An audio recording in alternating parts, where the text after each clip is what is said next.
Deep beneath the burning sands, where scorching winds have buried the ambitions of pharaohs, a grandfather's face emerges unchanged after 3,000 years.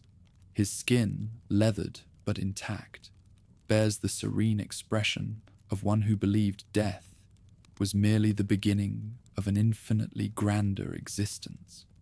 Around him lie golden amulets, intricate scrolls covered in hieroglyphs, and jars containing organs preserved with chemical precision that rivals modern science. This is Egypt's ultimate obsession, the systematic conquest of death itself. For over 3 millennia, an entire civilization devoted its greatest minds, vast resources, and architectural genius to a single audacious goal: ensuring that consciousness would survive bodily destruction. They built monuments that pierced the heavens, developed preservation techniques that defeated decay, and created the most elaborate map of the afterlife humanity has ever conceived. When the elder died during the drought of 3400 BC, his family faced a decision that would echo through millennia. Their traditional burial ground along the Nile had flooded during the previous year's exceptional inundation, forcing them to carry his body higher into the desert than any of their ancestors had ever been laid to rest. As they scraped a hollow from the burning sand, positioning him carefully to face the western horizon where the sun disappeared each evening, they performed the first recorded act in humanity's longest war against death itself. 3 seasons later, when shifting winds exposed the grave, his grandson made a discovery that changed everything. Instead of the bones and scraps of cloth he expected to find, the young man gazed upon his grandfather's face, peaceful and recognizable, as though he had closed his eyes only moments before. The desert's scorching heat and bone-dry air had drawn every drop of moisture from the flesh, creating preservation so perfect it seemed like magic.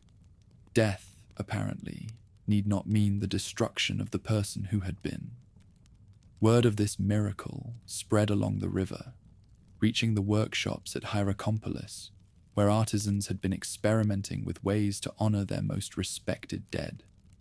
If the desert could preserve a body through natural forces, perhaps human skill could enhance what nature had begun. Master craftsmen began wrapping bodies in fine linen before burial, stuffing the cavities with aromatic sawdust and natron salt, treating the skin with plant resins that slowed decay even further. Each innovation built upon the previous, as families competed to ensure their loved ones would emerge from the sand as perfectly preserved as that first miraculous discovery. But preservation of the body raised troubling questions that demanded answers. If flesh and bone could be maintained indefinitely, what happened to the invisible essence that had animated them in life? Priests at various settlements developed different explanations, yet all agreed that survival required more than simply preventing decay. Something else needed to be preserved, that vital force they began calling the Ka, which gave life meaning and personality its distinctive character. Young scribes learning to carve commemorative stones encountered this problem firsthand when commissioned to create memorial statues for the preserved dead. How could limestone capture something that had never been seen? Through trial and error, they discovered that certain approaches seemed to work better than others. Eyes had to be wide and alert, suggesting continuing awareness even in death. Mouths required slight openings, ready to speak or receive offerings from the living. Hands needed positioning that could accept gifts, maintaining the reciprocal relationships that bound families together across generations. These K statues, as they came to be known, provided physical anchors for invisible spirits that otherwise might drift away into nothingness. Families built special chambers adjacent to burial sites where the statues could receive daily offerings of food and drink, ensuring that their departed relatives remained connected to the world of the living rather than disappearing entirely into whatever realm awaited beyond death. Master stone carvers, carrying these techniques from settlement to settlement, gradually spread innovations that had originated in isolated workshops throughout the valley. At Memphis, where the great river divided into multiple channels before reaching the sea, sculptors developed methods for creating statues that seemed almost alive. Further south, at the Great Bend, where fertile floodplains supported increasingly wealthy communities, artisans pioneered techniques for incorporating precious materials that enhanced the statue's magical effectiveness. Yet it was at the dramatic gap in the western cliffs, where the dying sun seemed to pass directly through rock formations into the hidden realm beyond, that these scattered innovations achieved their most powerful synthesis. Local priests claimed this natural gateway was where Osiris, the first being ever to die and be reborn, had entered the underworld to become its eternal ruler. Pilgrims traveled from throughout the valley to bury their dead at this sacred spot, where proximity to the divine precedent might ensure similar resurrections for their own family members. The mythology surrounding Osiris provided explanations for mysteries that had puzzled every family dealing with death and preservation. According to the stories developing around this sacred site, Osiris had once been a living king whose wise and just rule brought prosperity to all his subjects. His jealous brother Seth, however, could not bear watching someone else receive such universal love and respect. Through treachery and violence, Seth murdered his brother, then dismembered the body and scattered its pieces across the known world to prevent any possibility of restoration. But Osiris possessed something Seth had failed to consider: a devoted wife whose love exceeded even death's ability to destroy. Isis searched the entire earth until she had recovered every fragment of her husband's corpse, then used magical knowledge passed down from the gods themselves to reassemble what had been destroyed. Through her power, Osiris achieved new life, though not the earthly existence he had known before. Instead, he became ruler of the realm of the dead, offering hope for similar transformation to any mortal who followed proper burial procedures and moral conduct. This divine precedent transformed death from an ending into a transition, requiring careful preparation and powerful assistance. Families throughout the valley began incorporating elements from the Osiris mythology into their own burial practices, adapting the gods' resurrection techniques to their particular circumstances and resources. If Isis could reassemble divine fragments through magical knowledge, perhaps human survivors could ensure their loved ones' successful transformation through proper rituals and tomb provisions. Regional variations reflected local conditions, while contributing to increasingly sophisticated understanding of what post-mortem survival might require. In the Delta, where annual flooding created rich agricultural lands that supported large populations, burial traditions emphasized agricultural metaphors, bodies positioned like seeds planted in fertile soil, surrounded by model granaries and farming tools that would enable continued productivity in whatever fields awaited beyond death. Desert communities developed different approaches that emphasized preservation and endurance, providing their dead with equipment for surviving harsh conditions rather than tools for cultivation. Gnome gods governing these different regions offered specialized assistance that reflected their own domains and expertise. Sobek, the crocodile deity of the Fayum marshlands, provided protection during the dangerous water crossings that souls would face in the afterlife. Horus, the hawk god soaring above southern territories, offered keen sight for navigating paths through the underworld's treacherous landscapes. Khnum, the ram-headed potter of the first cataract, possessed skills for reshaping souls into forms capable of eternal existence. Yet beneath these regional differences, common themes emerged that suggested underlying truths about death and survival that transcended local variations. All agreed that the deceased retained some form of personal identity that could recognize family members and respond to their needs. All accepted that proper preparation during earthly life significantly influenced post-mortem conditions. Most importantly, all acknowledged that survival after death was not automatic, but required active intervention by both the living and various divine powers. Royal courts adopting these beliefs faced unique challenges that demanded unprecedented innovations. Rulers who claimed divine authority during their earthly reigns needed afterlife accommodations that reflected their special status, while providing precedents for their successors to follow.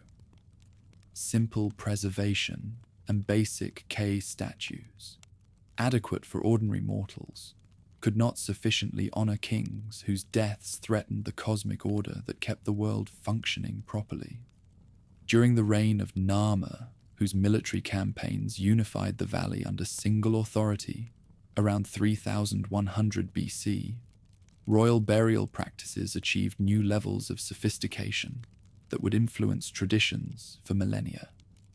Instead of simple mastaba tombs built from mud brick, the king's eternal residence was constructed from limestone blocks quarried from cliffs along the river and transported to the burial site through engineering projects that required thousands of workers laboring for multiple seasons.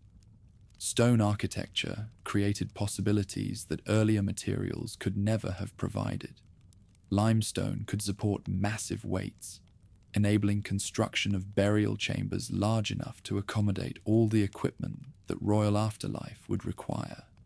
Carved reliefs covering the walls provided permanent records of magical formulas necessary for successful resurrection, eliminating dependence on oral traditions that might be forgotten or corrupted over time. Most importantly, stone could endure indefinitely, providing eternal homes for spirits that would likewise exist forever. Master scribes working on these royal projects faced the challenge of transforming oral traditions into written texts that would preserve essential magical knowledge with perfect accuracy. Every word had to be carved correctly, every symbol positioned appropriately, every formula activated through proper ritual procedures to provide intended benefits. These early religious inscriptions were not literature, but practical manuals containing specific instructions that had proved effective in ensuring post-mortem survival. Economic resources that unified states could mobilize enabled elaboration of burial provisions far beyond what individual families could afford. Professional craftsmen devoted entire careers to producing sophisticated equipment for royal burials, while organized labor forces constructed tomb complexes requiring coordination between quarries, workshops, transport crews, and construction teams spread across hundreds of kilometers. Concentration of wealth and authority in royal courts created possibilities for architectural and artistic achievement that would define this civilization's burial traditions throughout their subsequent development. Temple complexes associated with royal burial sites incorporated facilities specifically designed for maintaining offerings to deceased rulers indefinitely. Professional priests were appointed to perform daily rituals that would sustain royal spirits throughout eternity, while endowments of agricultural land provided economic foundations for such perpetual service. These innovations established precedents for massive mortuary institutions that would characterize later periods, while demonstrating state commitment to ensuring royal post-mortem welfare that exceeded anything attempted for ordinary mortals. Sacred sites throughout the unified kingdom developed specialized functions within increasingly complex religious landscapes. The great burial ground beside the Sacred Gap remained the most prestigious destination, but Memphis emerged as the center for royal burial traditions, while Heliopolis became the focus for solar theology that would later dominate official afterlife beliefs. Competition and cooperation between these centers drove innovation as priests and architects sought to attract royal patronage through demonstrating superior techniques for ensuring successful post-mortem transitions. Yet even as royal burial practices achieved unprecedented sophistication, fundamental questions remained unanswered. Preservation techniques could maintain bodies indefinitely. Magical formulas could provide protection during dangerous afterlife journeys, and elaborate tomb equipment could supply whatever needs might arise in the realm of the dead. But what determined who would successfully complete the transition and who might fail?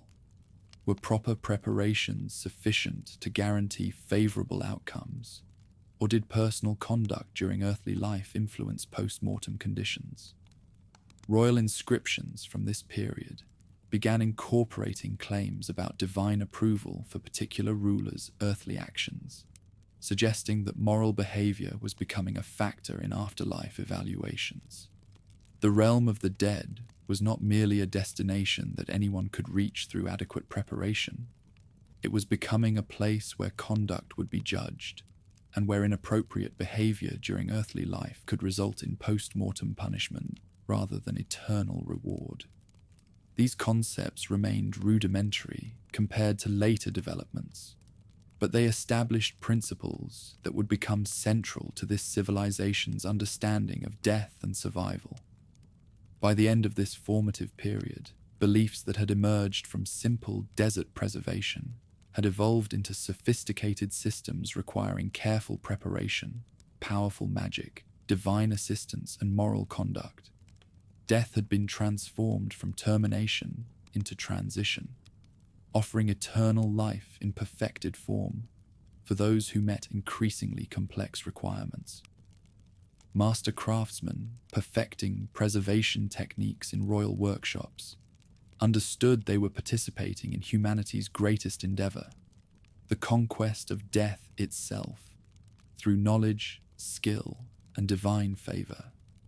Stone carvers, creating eternal residences for royal spirits, recognized that their architectural innovations would influence construction for centuries to come. Priests developing ritual procedures for maintaining post-mortem connections between the living and the dead were establishing practices that would define religious traditions throughout this civilization's remarkable duration. The foundation had been laid for achievements that would astonish the ancient world and inspire human imagination throughout subsequent history.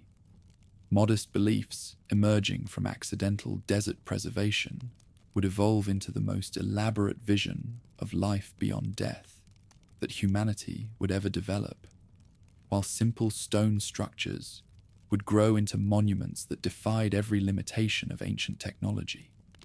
The afterlife that had been imagined during these early centuries would become the driving force behind one of history's greatest civilizations, as an entire culture dedicated itself to the conviction that death was merely the beginning of existence in its most glorious form.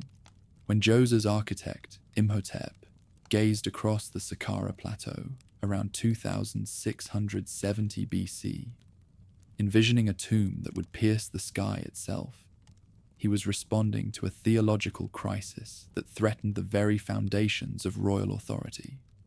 The king's death could no longer be merely a transition requiring proper burial. It had become a cosmic event that demanded architectural innovation, matching the scale of divine transformation taking place within the royal corpse. If divine kings truly possessed the celestial essence that kept the universe functioning, their eternal residences needed to reflect capabilities that transcended anything attempted for mere mortals. The stepped pyramid that rose from Imhotep's revolutionary vision represented more than architectural achievement. It embodied a fundamental transformation in how royal death was understood and prepared for. Each level of the massive structure corresponded to stages of celestial ascent that the king's spirit would climb toward its ultimate destination among the circumpolar stars. unlike earlier royal tombs that had focused primarily on preserving the body and providing earthly comforts. This monument was designed as a resurrection machine that would transform the dead ruler into a stellar deity, capable of governing cosmic forces from his eternal throne in the northern sky. Master astronomers working with Imhotep's architectural teams made discoveries that would revolutionize religious thinking throughout the kingdom. By carefully tracking celestial movements throughout multiple seasons, they identified specific star groups that never disappeared below the horizon, the imperishable ones that circled the celestial pole in eternal motion. These stars, they realized, provided perfect destinations for royal spirits that required immortal existence rather than mere preservation. If pharaohs could join these stellar deities, they would participate in cosmic motion that guaranteed eternal life while maintaining divine authority over earthly affairs. Within the underground chambers of Djoser's pyramid, teams of master scribes faced the unprecedented challenge of creating written guides for navigating the celestial realm that royal spirits would encounter after death.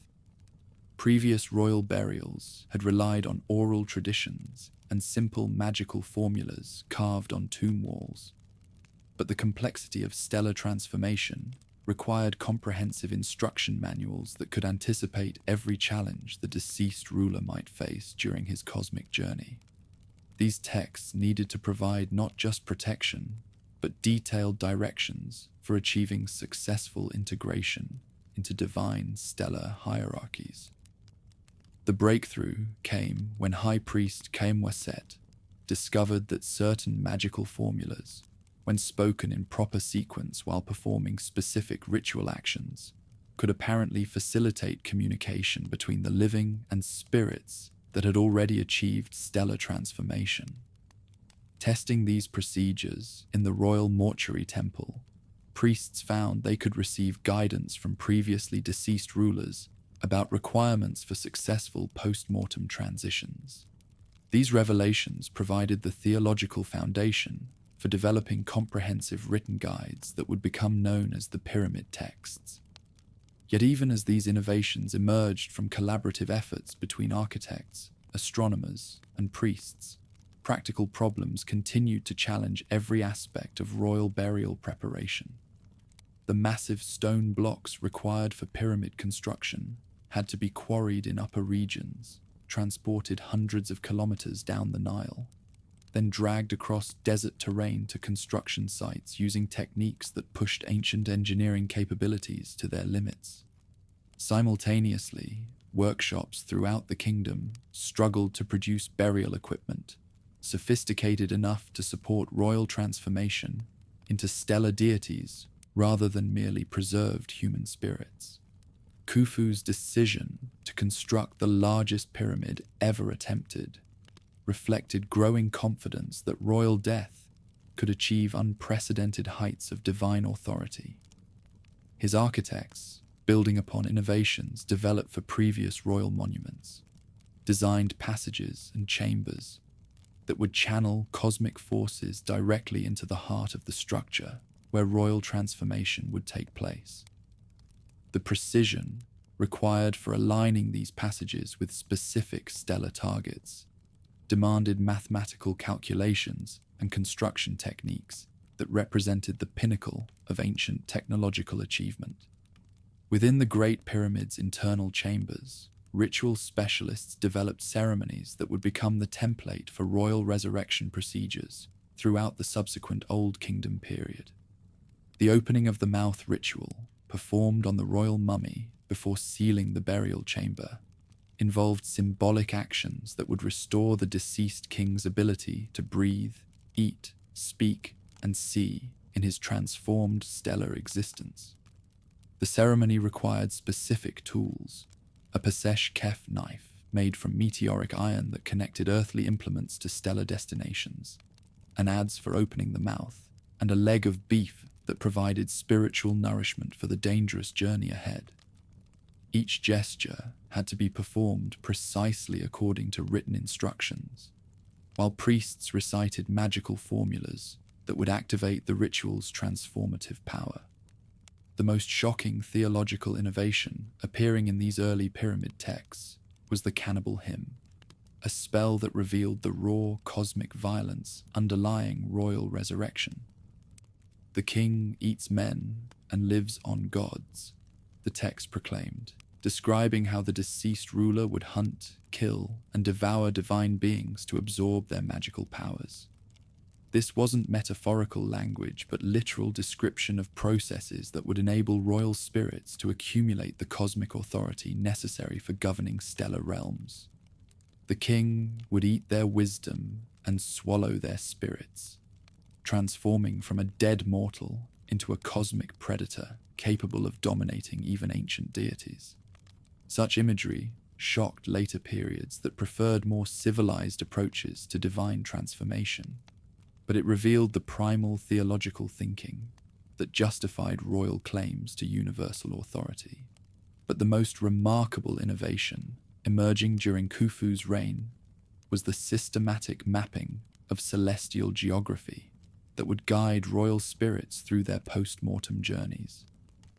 Court astronomers, working with mortuary priests, created detailed descriptions of stellar realms that identified specific destinations appropriate for different aspects of royal consciousness.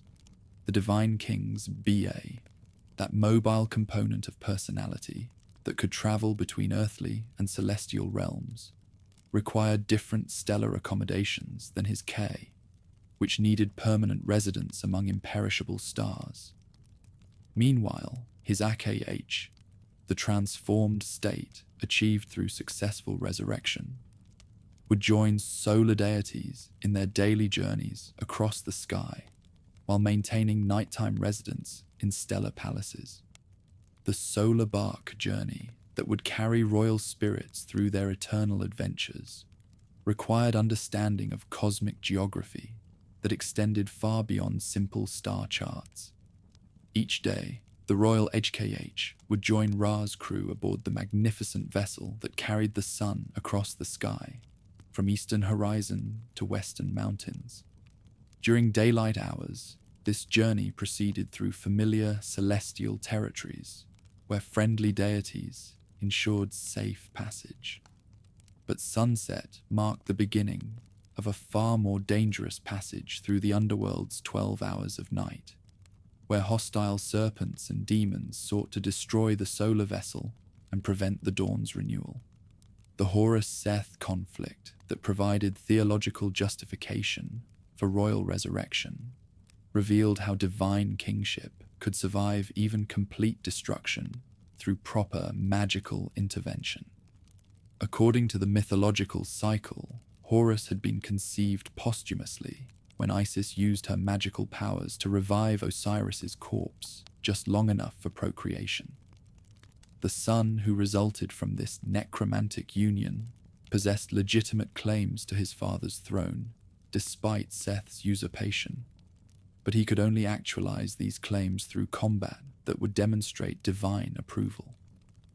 The battles between uncle and nephew involved not just physical violence, but magical contests where victory required superior knowledge of cosmic forces.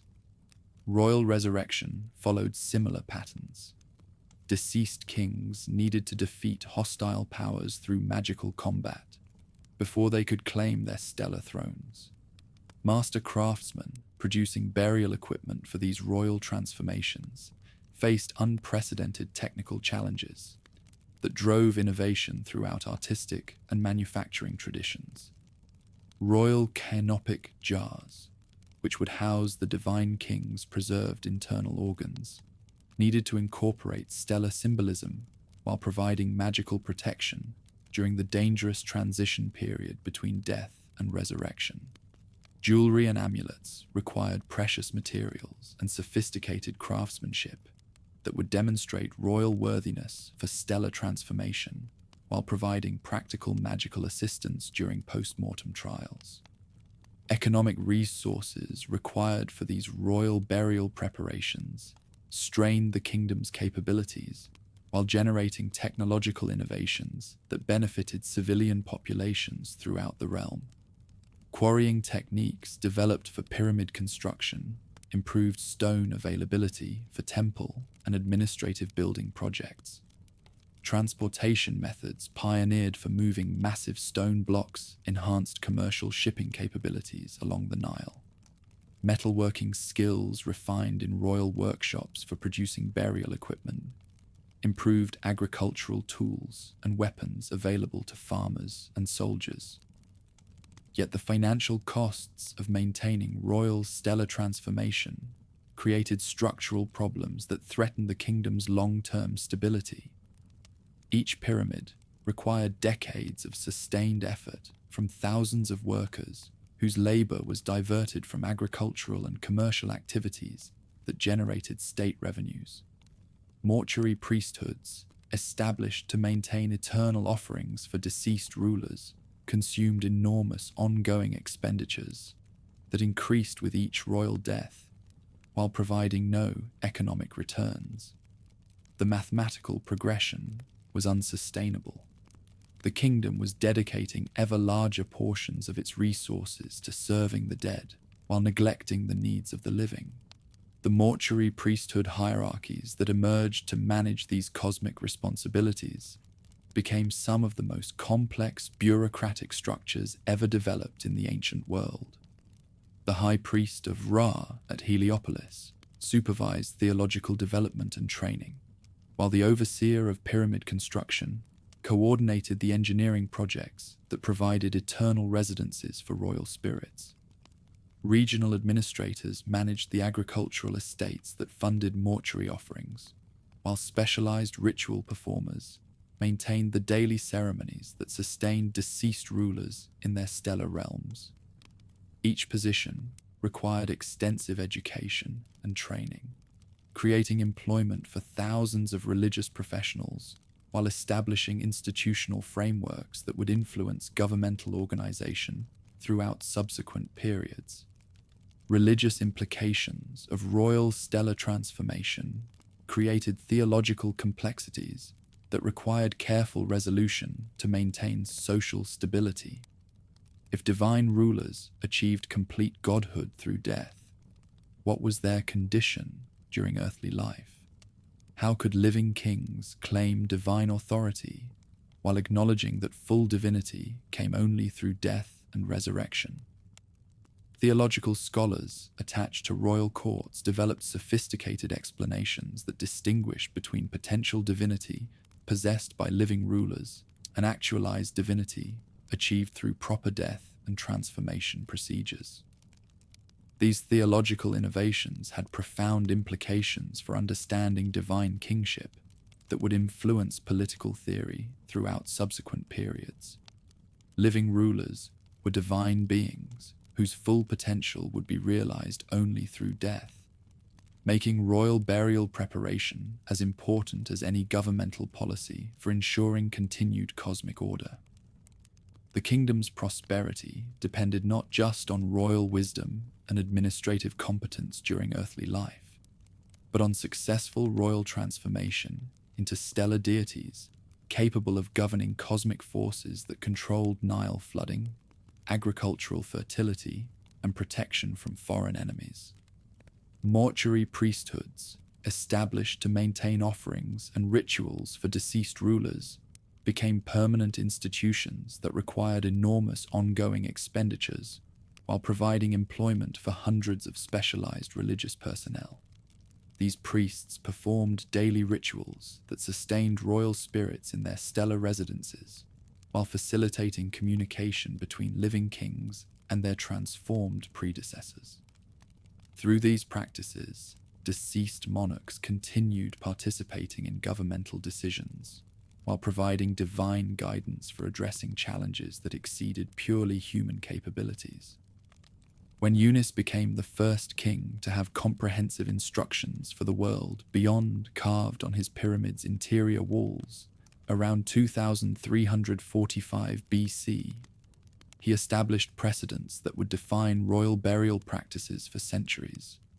These pyramid texts represented the oldest religious literature known to human civilization, containing over 700 individual spells and formulas designed to ensure successful royal transformation, while providing protection against dangers that could threaten even divine spirits during their cosmic journeys. The texts revealed sophisticated understanding of post-mortem geography that had developed through centuries of royal burial experimentation. Deceased rulers would encounter multiple challenges requiring different types of magical assistance: dangerous water crossings that demanded special boats, hostile spirits that needed to be defeated or appeased, celestial gatekeepers who required proper passwords, and stellar territories with specific entry requirements. Each challenge had corresponding magical solutions that royal spirits could access through proper knowledge and preparation. Yet access to these powerful resurrection techniques remained strictly limited to royal family members and the highest levels of court hierarchy. Common people continued relying on traditional burial practices that offered preservation and basic post-mortem survival, but not the stellar transformation that would enable participation in cosmic governance. This exclusivity reinforced social hierarchies, while creating incentives for ambitious nobles to demonstrate exceptional loyalty and service that might qualify them for enhanced burial privileges. Regional temples throughout the kingdom began incorporating stellar theology into their local religious traditions, adapting royal afterlife concepts for application to their own divine patrons and community needs. Solar symbolism became increasingly prominent in temple architecture and ritual practices, while stellar imagery appeared in artistic traditions that had previously focused on earthly themes. These developments created religious unity throughout the realm, while establishing theological frameworks that would influence thought for millennia. Master scribes copying and refining pyramid text formulas discovered that certain magical procedures could be adapted for protecting living people as well as deceased spirits. Amulets incorporating stellar symbolism provided divine protection during dangerous travels, while ritual procedures, originally developed for royal resurrection, could offer healing and spiritual enhancement for serious illnesses. These civilian applications of royal death magic created new religious traditions that bridged the gap between royal and popular religious practices. The sophisticated burial preparations that had been developed for royal stellar transformation established technological and artistic standards that would influence civilization's development far beyond mortuary contexts. Precision stone-cutting techniques perfected for pyramid construction enabled architectural achievements throughout the kingdom. Mathematical knowledge developed for astronomical calculations, advanced engineering capabilities, while contributing to commercial and administrative applications. Artistic traditions, established in royal workshops, influenced aesthetic standards that would characterize this culture's visual expression for thousands of years. By the end of the Old Kingdom period, royal beliefs about death had achieved unprecedented sophistication, while creating institutional foundations that would endure throughout subsequent political upheavals. The conviction that divine rulers could achieve stellar divinity through proper death and transformation procedures had generated architectural, technological, religious, and artistic innovations that established this civilization among humanity's greatest achievements. Yet these very successes had also created expectations and institutional requirements that would prove increasingly difficult to sustain as political and economic conditions changed throughout the kingdom. The chaos began with a single failed flood. In 2181 BC, when the Nile's annual inundation barely reached the lowest irrigation channels, governors throughout the kingdom faced a crisis that would shatter the foundations underlying divine authority. If living kings truly possessed cosmic power over the river's flooding, agricultural fertility, and natural order itself, How could such disasters occur during their reigns? When subsequent years brought continued drought, political rebellion, and social upheaval, ordinary people began questioning whether aristocratic monopoly over stellar transformation was justified or even real. The first intermediate period that followed brought 7 consecutive years of catastrophic flooding failures, during which the Nile's waters receded so far that ancient harbors became mudflats and irrigation systems designed for millennia collapsed entirely. Starving populations abandoned their traditional settlements and migrated toward regions where food might still be available, creating refugee movements that destabilized social structures throughout the kingdom. In this chaos, traditional religious authorities lost credibility as their prayers and offerings failed to restore the cosmic order that royal divine power supposedly guaranteed. Anktify, a governor ruling territories south of Memphis during these dark decades, commissioned tomb inscriptions that would have been unthinkable during the Old Kingdom's height. His biographical works claimed personal responsibility for feeding the hungry, protecting the weak, and maintaining order, while central authority collapsed around him. More significantly, his burial preparations incorporated formulas previously reserved for kings, suggesting that exceptional individuals might achieve post-mortem transformation through their own merits rather than aristocratic connection. When local priests agreed to perform these enhanced funeral rites, they established precedents that would transform religious practice throughout the realm. The tomb inscriptions Anktify commissioned revealed the revolution taking place in regional centers as traditional authority crumbled. I was the beginning and the end of mankind, since nobody like me existed before, nor will exist, proclaimed one text that directly appropriated language previously reserved for divine rulers. Another inscription claimed that he had made the children outlive their fathers through his effective governance during the crisis, suggesting that local leadership could provide divine protection that central authority had failed to deliver. These were not mere boasts, but systematic challenges to principles that had justified aristocratic monopoly over cosmic power. Master craftsmen in regional workshops, suddenly freed from central oversight as authority crumbled, began experimenting with burial techniques that had been forbidden to anyone below aristocratic rank.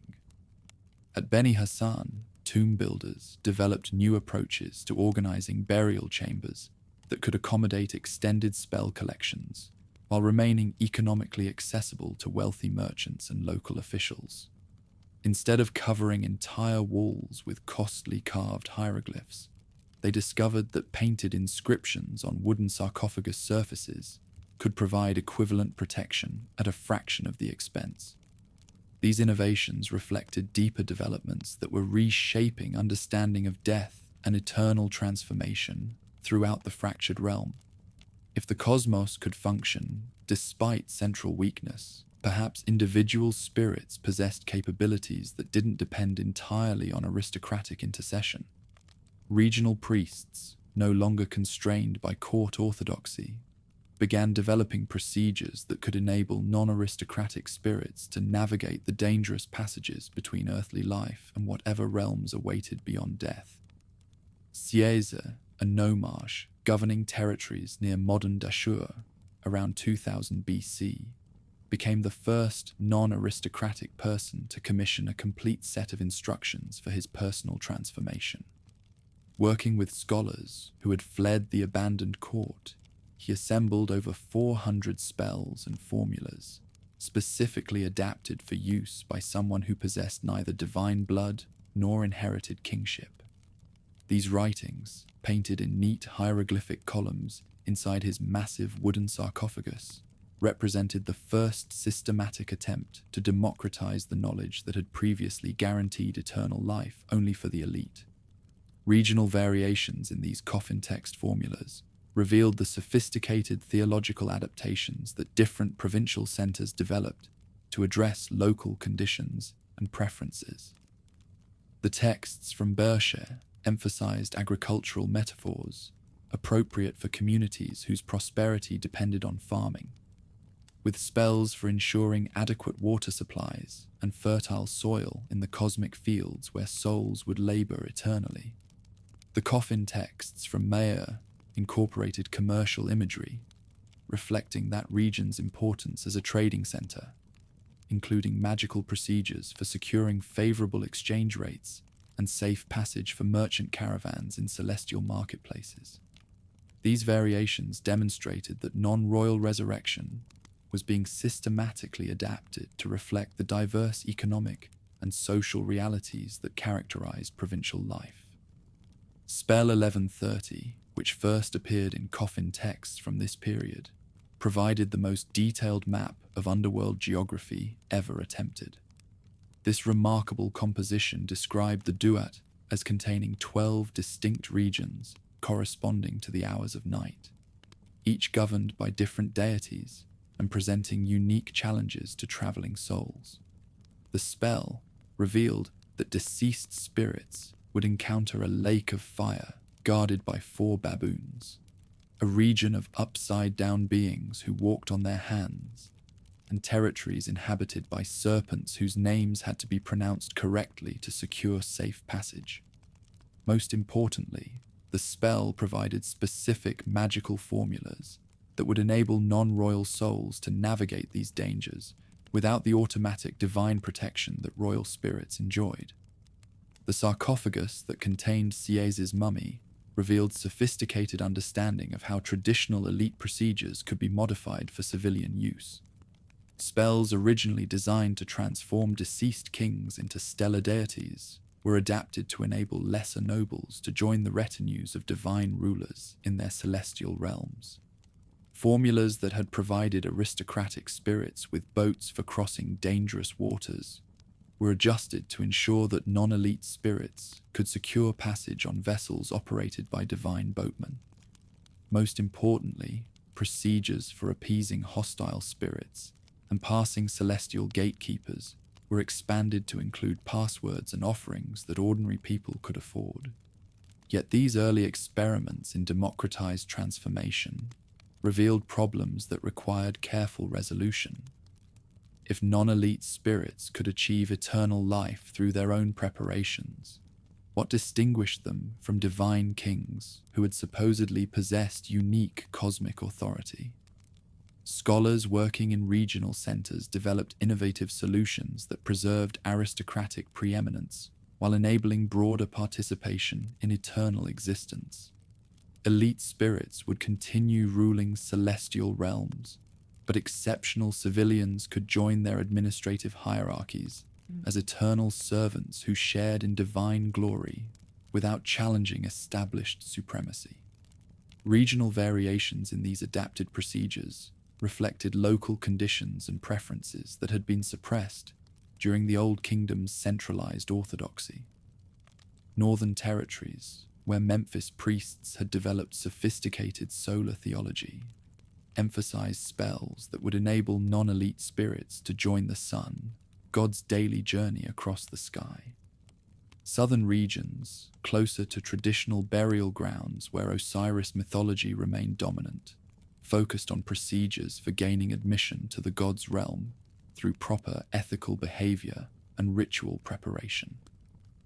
The Duat, that mysterious underworld realm where souls would encounter their greatest trials, achieved unprecedented detailed description in these provincial texts. Unlike royal pyramid texts that had mentioned underworld dangers only briefly, the new magical literature provided comprehensive guides to navigating landscapes filled with hostile serpents, lakes of fire, and divine guardians who controlled access to different regions. Commoner souls, lacking the automatic divine protection that royal spirits enjoyed, required much more detailed instructions for surviving challenges that could destroy inadequately prepared travelers. Master painters working on these elaborate coffin decorations developed artistic traditions that would influence religious expression for centuries. instead of the formal royal iconography that had dominated official art. They created more personal imagery that reflected individual hopes and fears about post-mortem survival. Scenes of agricultural abundance suggested that eternity would involve perfected versions of earthly activities, while depictions of family reunions implied that social relationships would continue beyond death. Most significantly, these artistic programs began including moral evaluations that determined post-mortem destinations based on earthly conduct rather than social rank. Gua, a physician whose coffin text survived from around 1900 BC, commissioned magical procedures specifically adapted for someone whose earthly career had involved healing others and studying medical knowledge. His resurrection spells emphasized intellectual capabilities that would enable him to continue practicing medicine in celestial realms, while his passwords for underworld gatekeepers referenced anatomical knowledge that demonstrated professional competence. These personalized adaptations revealed growing understanding that post-mortem survival would involve continuing the activities and relationships that had defined earthly identity. The theological implications of these developments created tensions between provincial innovation and traditional royal prerogatives that required careful negotiation. Regional priests who enabled non-royal resurrection needed to avoid direct challenges to royal divine authority while providing their patrons with genuine hope for eternal survival. Their solutions emphasized service and loyalty to divine rulers as requirements for post-mortem advancement, ensuring that democratized resurrection would reinforce rather than undermine cosmic hierarchies. Economic factors driving these religious changes reflected broader social transformations that were reshaping the kingdom's political structure. Provincial wealthy families who had accumulated resources during the central government's weakness could afford elaborate burial preparations that had previously been available only to royal relatives. Local craftsmen and priests who had lost royal patronage discovered that serving regional elites could provide comparable economic opportunities, while enabling artistic and theological innovation that court restrictions had prevented. The emergence of Nut as a central protective deity in these texts reflected growing emphasis on maternal care and nurturing that would sustain souls during their dangerous post-mortem journeys. Unlike the masculine solar deities who had dominated royal theology, Nut offered protection that seemed more accessible to ordinary people who lacked claims to cosmic authority.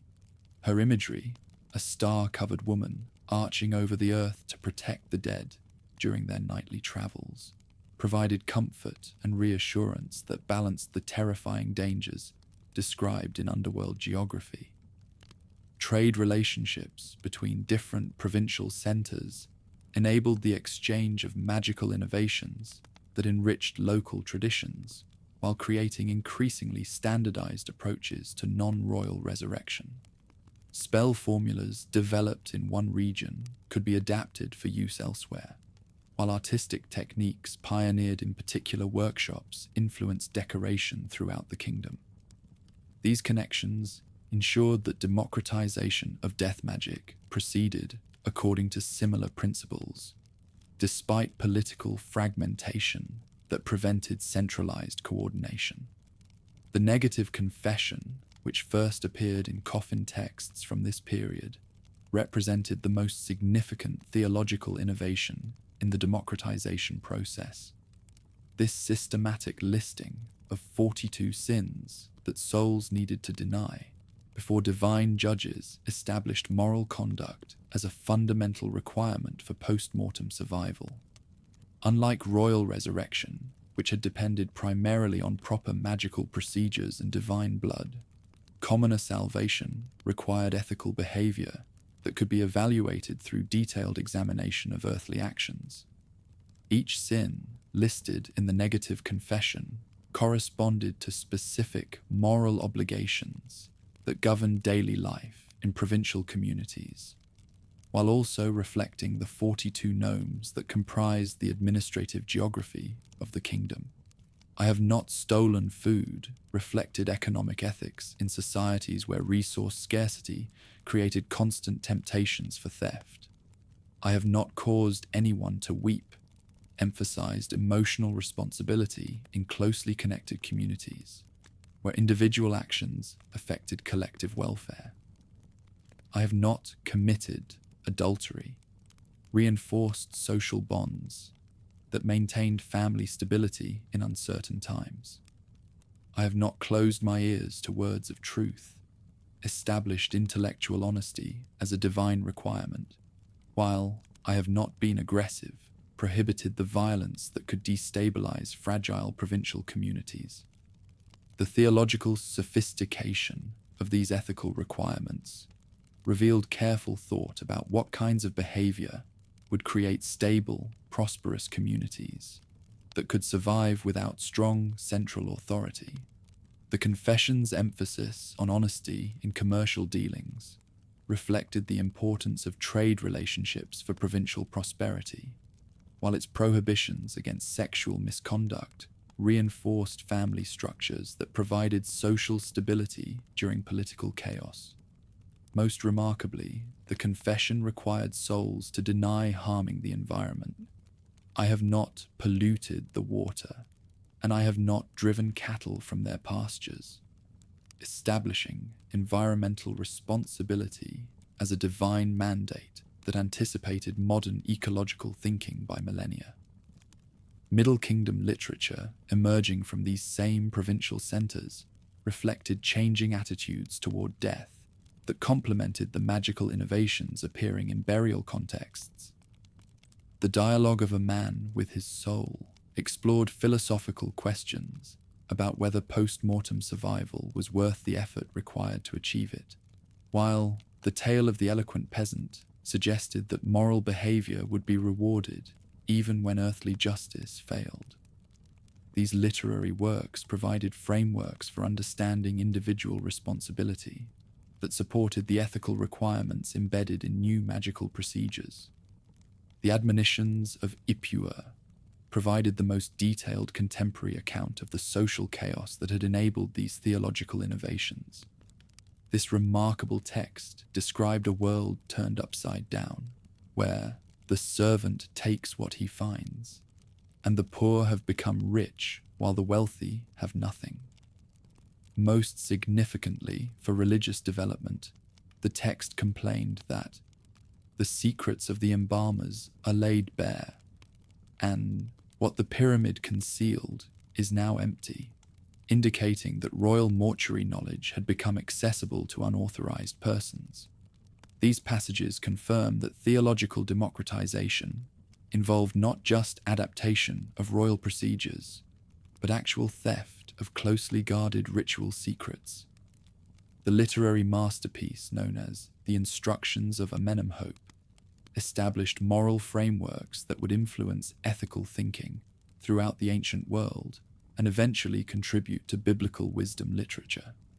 This text emphasized personal responsibility, social justice, and divine judgment in language that perfectly complemented the ethical requirements appearing in contemporary Coffin texts. Do not move the boundary stones of a widow, and do not accept bribes, provided practical moral guidance that supported the systematic ethical evaluation described in mortuary literature.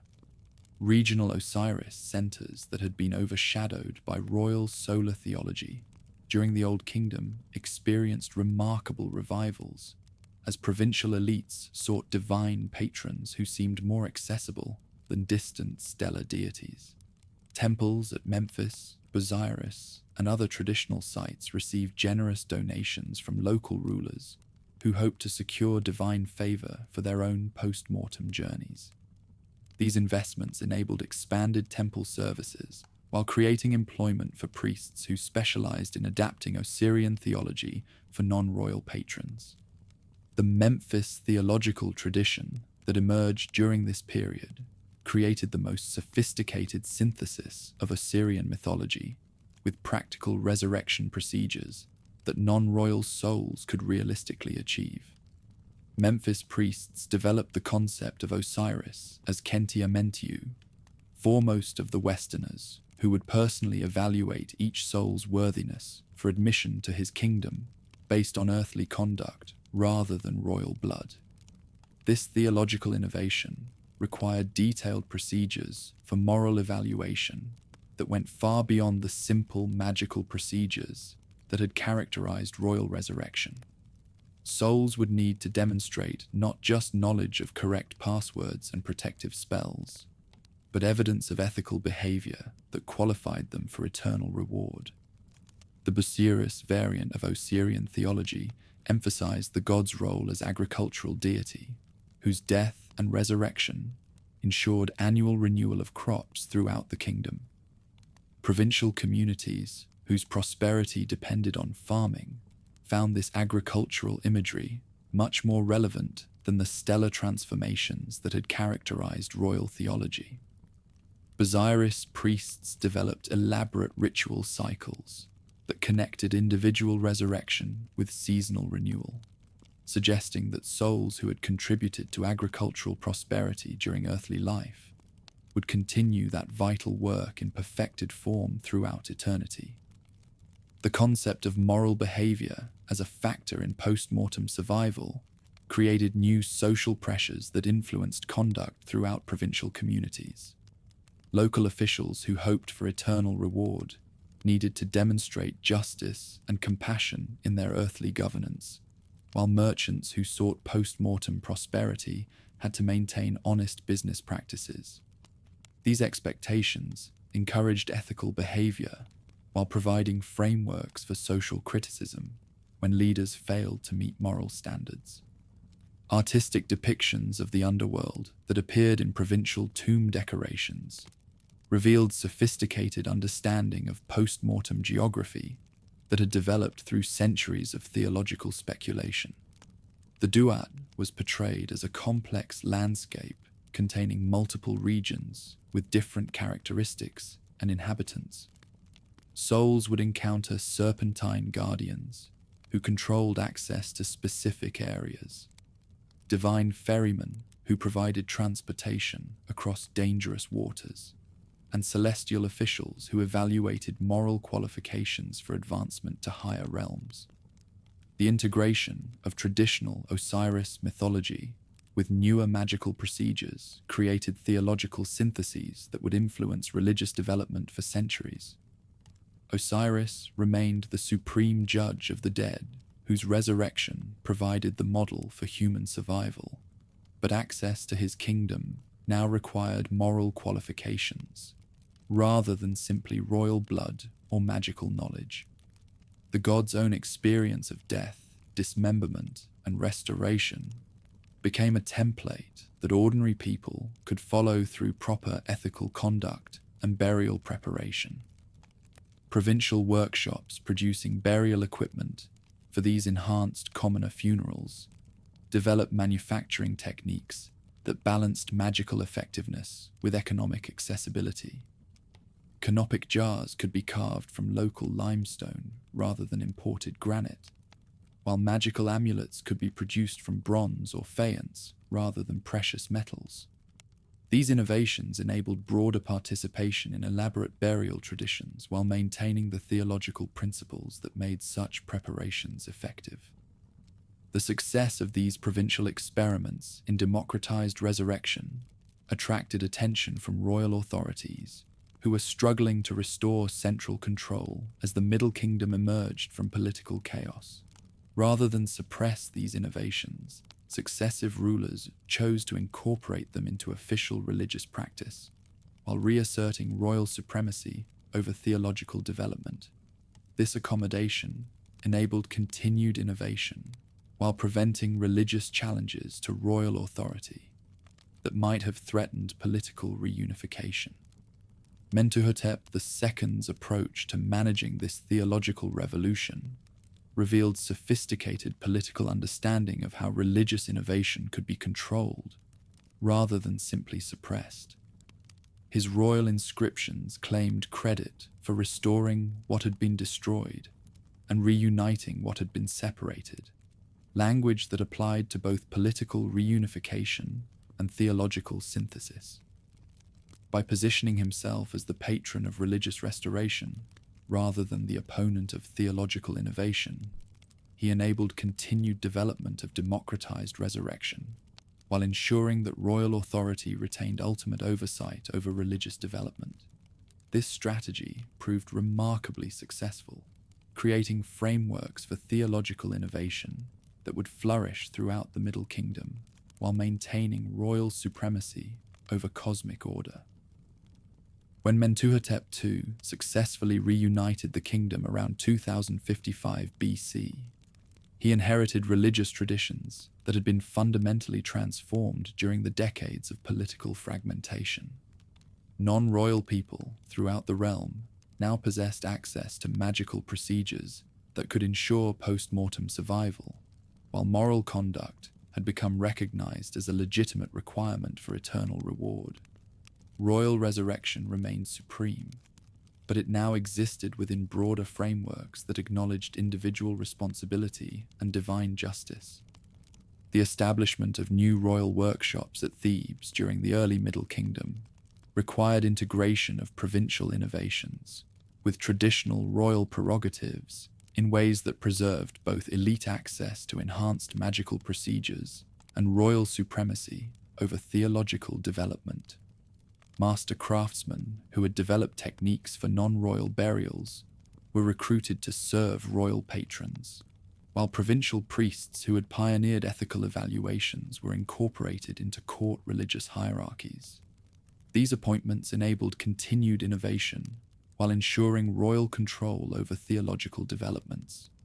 Literary production flourishing during the restored kingdom reflected confidence in post-mortem survival that extended beyond royal circles for the first time in centuries. The instructions of Amenemhotep provided moral guidance that would influence ethical thinking throughout the ancient world, while the story of Sinuhe explored themes of exile and return that resonated with souls hoping for successful navigation of post-mortem journeys. These works established literary traditions that would influence religious and philosophical thinking for millennia. By the end of the Middle Kingdom period, death had been transformed from an exclusive royal privilege into a universal human challenge that could be successfully met through moral conduct, magical preparation, and divine assistance. The theological innovations that had emerged during political chaos had been refined and systematized to create frameworks for post-mortem survival that acknowledged both individual responsibility and divine authority. Commoners throughout the kingdom now possessed hope for eternal life, while royal supremacy over cosmic order remained intact. The stage was set for even more dramatic developments that would create the most elaborate vision of life beyond death that human civilization would ever achieve. The magical procedures pioneered in provincial workshops would evolve into comprehensive guidebooks for navigating every challenge that souls might encounter during their post-mortem journeys. The moral requirements established through ethical evaluation would develop into systematic judgment processes that would influence concepts of divine justice throughout subsequent religious traditions. Most importantly, the democratization of resurrection would create popular demand for magical knowledge that would drive innovation for the next 1,000 years. The scribe Ani bent over his papyrus scroll in the lamplit workshop at Thebes around 1250 BC, carefully painting the most important purchase of his lifetime. Each hieroglyph had to be perfect, every illustration precisely positioned, for this document would guide his spirit through the terrifying landscape of death toward eternal paradise in the field of reeds. Unlike the stone-carved formulas that had served kings in their pyramids, or the wooden sarcophagus inscriptions that had protected Middle Kingdom nobles, his scroll represented something revolutionary, a portable guidebook that could accompany any person wealthy enough to afford it through every challenge that awaited beyond the grave. The papyrus industry that had emerged during the New Kingdom's prosperity created unprecedented opportunities for ordinary people to acquire the protective knowledge that had once been reserved for the highest levels of society. Master papermakers along the Nile had perfected techniques for producing writing material in standardized lengths and qualities, while scribal workshops offered customized burial documents adapted to their clients' specific needs and financial capabilities. A wealthy merchant like the scribe could afford a deluxe scroll containing nearly 200 individual chapters, while a modest craftsman might purchase a basic version with only the most essential formulas for navigating the underworld's greatest dangers. Workshops in the capital had become the center of this booming industry, employing hundreds of specialized scribes, artists, and religious consultants who collaborated to produce burial documents of unprecedented sophistication. Each scroll began with extensive consultations to determine the client's particular needs, or fears and aspirations for their existence beyond death. A physician might require formulas emphasizing healing capabilities that would enable continued medical practice in celestial realms, while a farmer might prioritize text, ensuring abundant harvests in divine agricultural territories. Military officers commissioned chapters focusing on leadership and safety, while merchants sought guarantees of profitable trading relationships with celestial suppliers. The artistic programs accompanying these personalized collections revealed the full flowering of religious imagination that had been developing for over 1,000 years. Master painters created miniature masterpieces illustrating every stage of the journey that spirits would undertake from death to everlasting reward. Unlike the formal, standardized imagery that had characterized earlier periods, these illustrations reflected individual personalities and concerns while maintaining the power that made them functional rather than merely decorative. Chapter 17, which appeared in virtually every version, regardless of length or cost, presented the most comprehensive examination that any spirit would face during their post-mortem journey. This remarkable composition took the form of a cosmic quiz, in which the deceased had to demonstrate complete understanding of creation mythology, celestial genealogies, and the complex relationships between different heavenly realms. Who is he whose eyebrows are the arms of the balance on the night when evaluation is made? Demanded one question, to which the correct answer revealed knowledge of the ibis-headed god's role in weighing hearts against the feather of truth. Incorrect responses could result in immediate destruction, making this chapter essential for anyone seeking everlasting reward. The version from the capital differed significantly from Memphite variants, reflecting regional preferences that had persisted despite political unification under the New Kingdom. Priests in the capital emphasized solar theology that connected individual change with the daily rebirth of the sun god, while Memphite traditions focused on Ptah's creative powers and the technical skills required for celestial craftsmanship. These differences weren't merely academic, but had practical implications for how spirits would navigate heavenly bureaucracies, where different deities held authority over specific regions and activities. The scribe's document contained the complete text of chapter 125, the famous evaluation scene that represented the climactic moment of every spirit's post-mortem journey. This elaborate composition described in minute detail the Hall of Two Truths, where the resurrected God presided over the cosmic court that would determine each person's ultimate destiny. The hall contained 42 assessors, each representing one of the administrative districts that comprised the earthly realm, who would evaluate different aspects of the deceased's character and behavior during their lifetime. The weighing ritual that formed the centerpiece of this evaluation process had evolved far beyond the simple techniques described in earlier periods. Anubis, the jackal-headed god of mummification, would place the deceased's heart on one side of a golden balance scale, while positioning the feather of Ma'at, representing cosmic truth and justice, on the other side. But this wasn't merely a mechanical process. The heart itself would testify about its owner's character, potentially contradicting any false claims about righteous behavior during earthly life. The ibis-headed god of wisdom and writing served as court recorder, whose mathematical precision ensured absolutely accurate evaluation of each heart's weight. His role extended beyond simple record-keeping to include verification of the deceased's knowledge and ritual readiness. Spirits who had failed to master essential formulas or who possessed inadequate understanding of celestial protocols would be exposed through his examination, regardless of their conduct during earthly existence. The monster, Amit, devourer of the dead, waited beside the evaluation scale to consume hearts that proved heavier than the feather of truth. This composite creature, part crocodile, part lion, part hippopotamus, represented complete annihilation for spirits who failed the assessment process. Unlike earlier concepts of punishment that had involved temporary suffering or exclusion from celestial realms, Amit's consumption meant total destruction of personal identity and consciousness.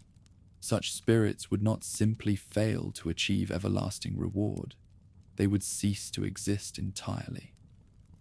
Yet Chapter 125 also provided detailed instructions for avoiding this terrifying fate through proper preparation and truthful living.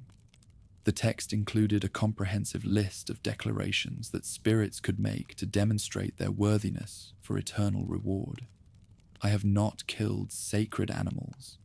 I have not diverted water in its course. I have not acted with violence against my family. These declarations went far beyond the basic ethical requirements that had characterized earlier periods to include sophisticated understanding of environmental responsibility, social justice, and religious obligation. The vignettes illustrating Chapter 125, in high-quality scrolls like Ani's, revealed artistic traditions that had achieved unprecedented sophistication in depicting invisible spiritual realities. The Judgment Hall was portrayed as a magnificent architectural space that combined elements from the greatest temples, with cosmic symbolism representing universal divine authority.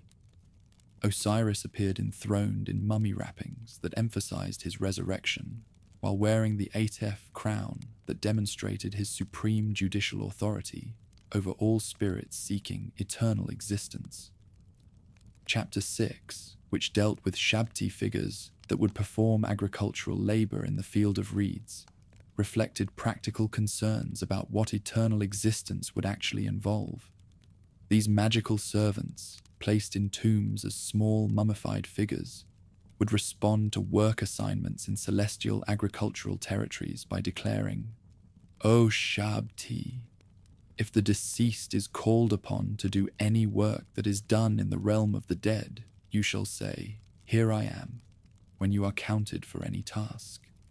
This formula ensured that blessed spirits could enjoy eternal leisure, while their magical servants handled the mundane activities required for maintaining divine agricultural productivity. The field of reeds itself was described in texts and illustrations as a perfected version of the Nile Valley, where agricultural abundance exceeded anything possible in earthly existence. Canals flowed with pure water that never failed to provide adequate irrigation, while crops grew to unprecedented heights without requiring fertilization or protection from pests. Spirits who successfully reached this paradise would own estates far larger than any earthly property, worked by tireless Shabti servants who could perform every agricultural task with supernatural efficiency. Yet access to this paradise required more than simply surviving the judgment process.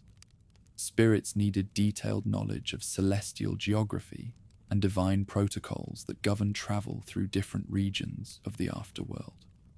The Amduat, a parallel text tradition, that had developed specifically for guidance, provided hour-by-hour descriptions of the sun god's nightly journey through the underworld's 12 regions. Spirits who joined this divine procession would encounter hostile serpents, lakes of fire, and divine gatekeepers who controlled access to specific areas.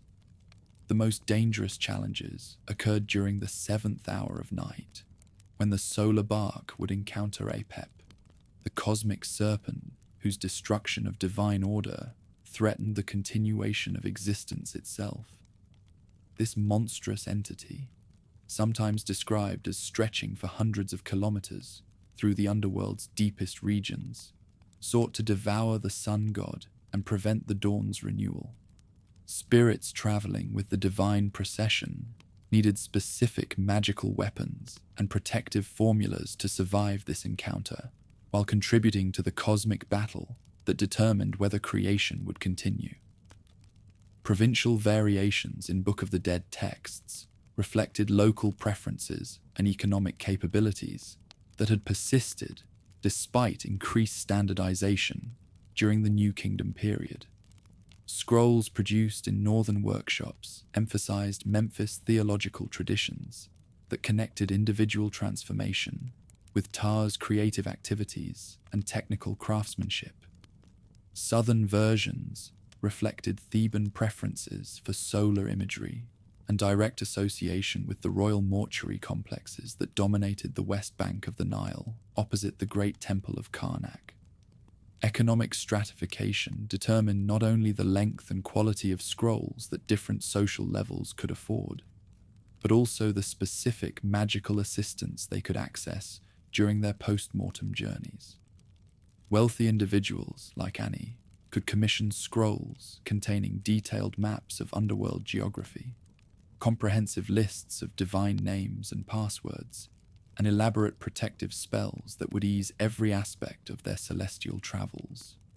Modest purchasers received abbreviated versions focusing on essential survival techniques while omitting the sophisticated magical procedures that would enable rapid advancement through divine hierarchies. The papyrus quality itself reflected these economic distinctions in ways that had direct magical implications. Premium scrolls were produced from the finest papyrus fibers that created smooth surfaces capable of supporting detailed illustrations and crisp hieroglyphic writing. Inferior grades contained imperfections that could affect the magical effectiveness of spells, while creating ambiguities in critical protective formulas. Since magical procedures required absolute accuracy to provide intended benefits, papyrus quality became a factor determining post-mortem success rather than merely aesthetic preference. Scribal workshops developed sophisticated quality control procedures to ensure that even modest scrolls contained accurate magical information, despite their abbreviated content. Master scribes supervised apprentices who copied standard spell formulas, while specialized proofreaders verified the accuracy of religious text before final illustration.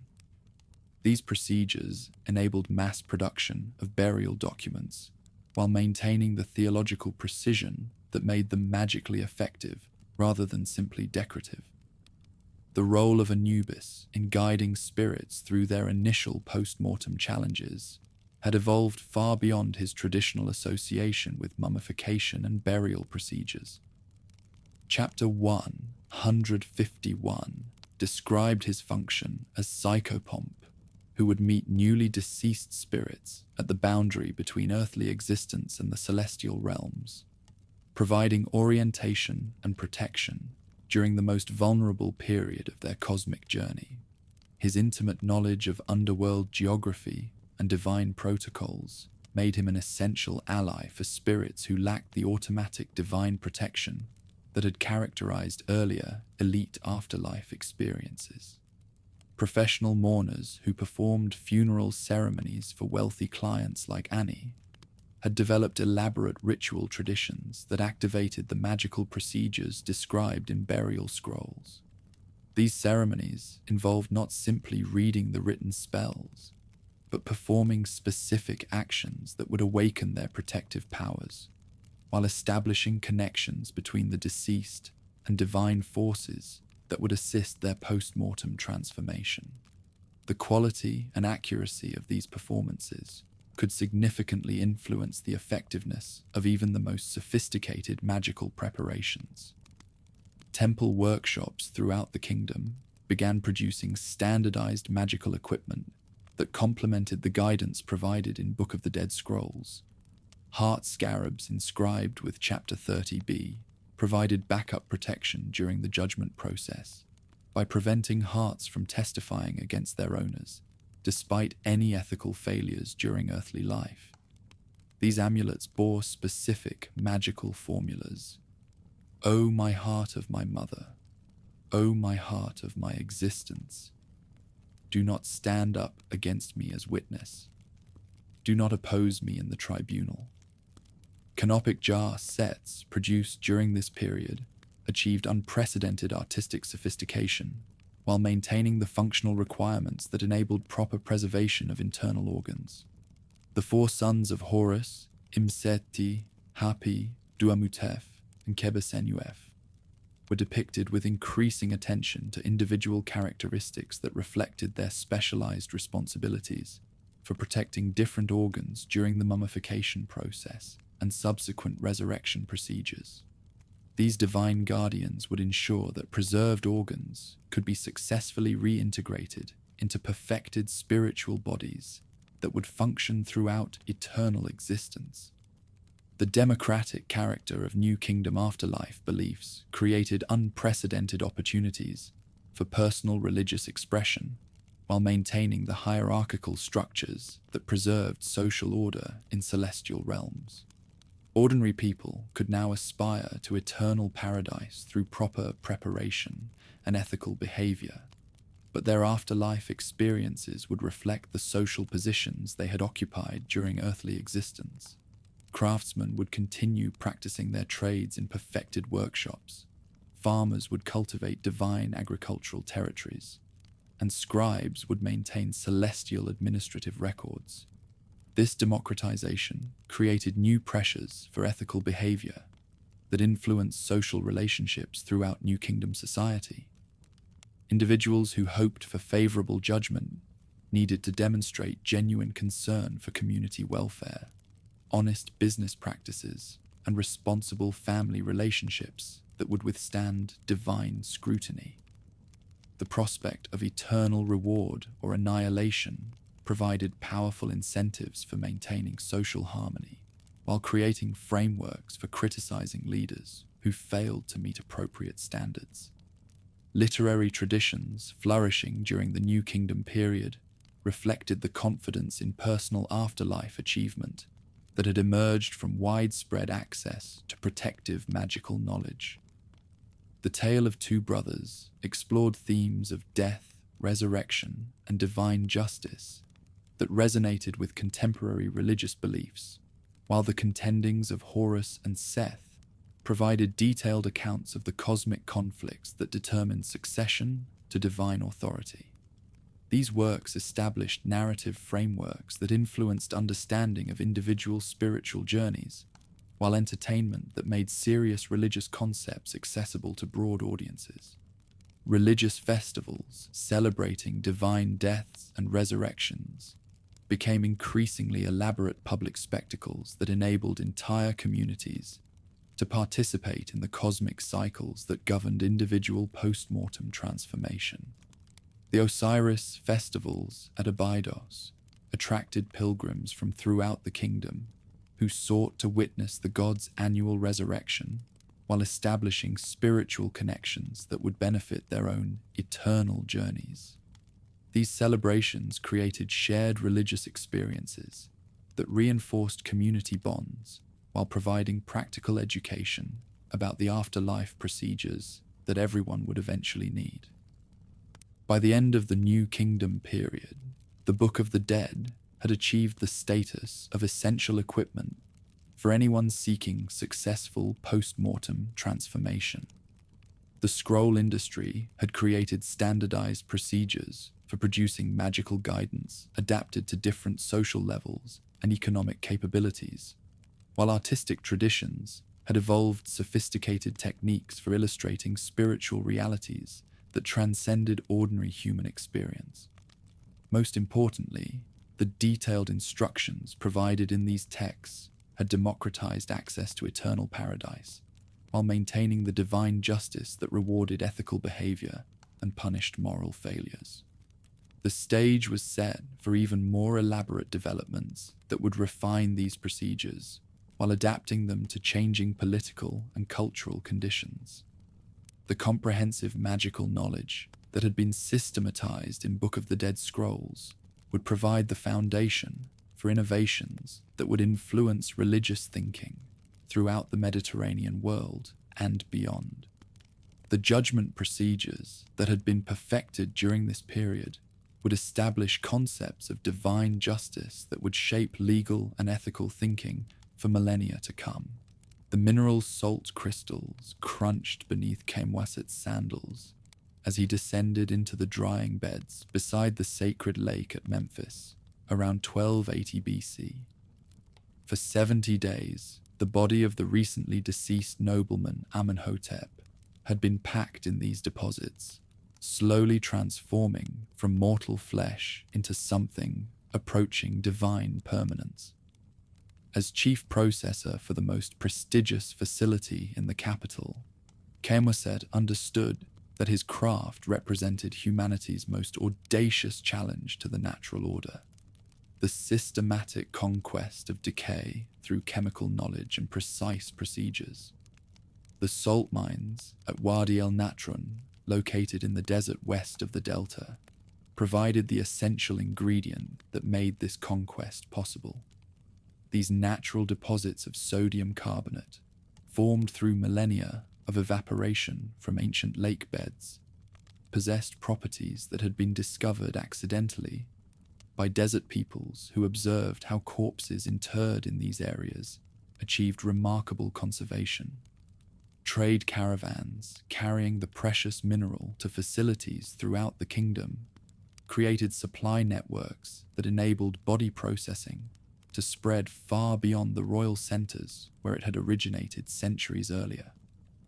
Geographic limitations imposed by mineral availability created hierarchies of conservation quality that reflected both economic constraints and practical logistics. Facilities located near major deposits could afford to use enormous quantities of the precious substance, packing corpses completely while replacing used chemicals multiple times during the drying cycle. Distant regions relied on smaller quantities that required careful recycling and resulted in less perfect conservation, creating regional variations in processing quality that would influence post-mortem success rates. Camwaset's facility had developed methods that represented the pinnacle of embalming science, refined through generations of experimentation and innovation. The procedure began with surgical removal of internal organs through a small incision in the left side of the abdomen, an operation that required intimate anatomical knowledge and surgical precision. The brain was extracted through the nasal passages, using bronze hooks that could navigate the complex passages, while avoiding damage to facial features that needed to remain recognizable for K recognition. Each organ received specialized treatment according to its significance and conservation requirements. The lungs, liver, stomach, and intestines were individually cleaned, treated with oils and resins, then swathed in linen before placement in canopic jars guarded by the 4 sons of Horus. The heart, however, remained within the body cavity, for it would be required during the weighing ceremony that determined post-mortem destiny. Removing the heart would eliminate any possibility of successful rebirth, making this organ's conservation within the mummy absolutely essential for existence beyond death. The chemical transformations involved in body processing represented sophisticated understanding of decomposition and its prevention that had been accumulated through centuries of practical experimentation. Different resins imported from frankincense trees in Punt provided antimicrobial properties that prevented bacterial growth, while aromatic oils from cedar trees created protective barriers against moisture that could restart decay. Palm wine, used for internal cleansing, possessed alcohol content that further inhibited decomposition while providing ceremonial purification that satisfied religious requirements. Temperature and humidity control within drying spaces required engineering innovations that pushed ancient technology to its limits. Facility designers created underground areas with carefully calculated ventilation systems that maintained optimal conditions for desiccation while preventing the excessive drying that could damage tissues. Stone-lined compartments provided thermal mass that moderated temperature fluctuations, while strategically positioned air shafts created circulation patterns that removed moisture without creating drafts that might disturb the delicate drying operation. Quality gradations in conservation services reflected economic realities that determined access to superior processing methods. Camwaset's facility offered premium treatments that could require 6 months of specialized labor and cost the equivalent of several years' income for skilled craftsmen. These elaborate procedures involved multiple applications of expensive resins, intricate binding patterns using the finest linen, and detailed facial reconstruction that maintained lifelike appearance. Modest conservation services provided basic treatment using recycled chemicals and simple linen coverings that ensured adequate preservation without the refinements that enhanced capabilities for the next world. The binding operation that concluded body processing involved far more than simple bandaging. It represented a systematic reconstruction of celestial anatomy according to heavenly principles. Hundreds of meters of linen strips were applied in precise patterns that corresponded to star maps and cosmic proportions, creating a textile architecture that would facilitate transformation beyond death. Amulets placed between binding layers provided specific protections. Scarab beetles over the heart to ensure favorable testimony during judgment. D-jed pillars along the spine to guarantee structural integrity. Tie-at knots at the throat to maintain connection between body and soul. Deir el-Medina, the village that housed workers constructing royal sepulchres in the Valley of the Kings, provided unprecedented insights into how ordinary people understood and planned for death during the New Kingdom period. Papyrus documents conserved in the village's dry environment revealed the personal concerns of craftsmen who spent their professional lives creating eternal residences for rulers while planning their own more modest posthumous accommodations. Strike records from the village showed that workers would abandon royal projects when their own wages were delayed, demonstrating that personal survival concerns took precedence even over service to royalty. Rameau's, a master sculptor whose sepulchre survives near the village, commissioned plans that revealed the sophisticated understanding of otherworldly requirements that had developed among skilled workers. His resting place incorporated building elements borrowed from royal monuments. A vaulted ceiling decorated with astronomical imagery, wall paintings depicting the departed's journey through underworld regions, and storage niches for the extensive grave goods required for existence beyond death. Yet the scale and substances reflected economic constraints that required creative adaptation of royal methods for civilian budgets. The robbery papyri from Deir el-Medina revealed the moral complexities created by economic inequalities in posthumous arrangements. Workers who had devoted their lives to creating magnificent eternal residences for rulers often lacked resources for their own adequate conservation, creating temptations for theft that could provide equipment for superior personal interment. court records documented elaborate networks of thieves who systematically plundered royal and noble resting places to supply the black market in high-quality conservation supplies and grave goods. These theft operations demonstrated intimate knowledge of monument construction and interment practices that could only have been acquired through professional involvement in the mortuary industry. Thieves knew exactly which areas contained the most valuable equipment, which bindings concealed precious amulets, and which possessions possessed the greatest power for the next world. The systematic nature of these operations suggested that robbery had become an organized industry that redistributed mortuary wealth from elite interments to the broader population seeking adequate posthumous readiness. Economic contracts conserved in Deir el-Medina archives revealed the complex financial arrangements required for maintaining posthumous welfare indefinitely. Families established trusts that would provide offerings to departed relatives for specific periods, while professional mourning societies contracted to perform memorial observances that would sustain connections between the living and the dead. These arrangements created ongoing economic relationships that extended family obligations across generations while providing employment for religious specialists.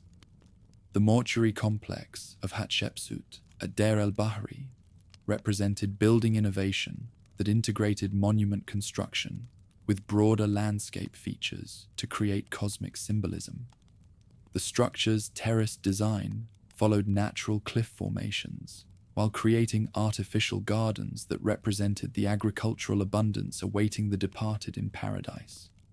Ramps connecting different levels symbolized the gradual ascent that souls would make towards celestial destinations, while the sanctuary, carved directly into the cliff face, provided a physical gateway between earthly and heavenly realms. Sealing observances that concluded interment arrangements involved complex procedures designed to activate the protections embedded in building and artistic programs.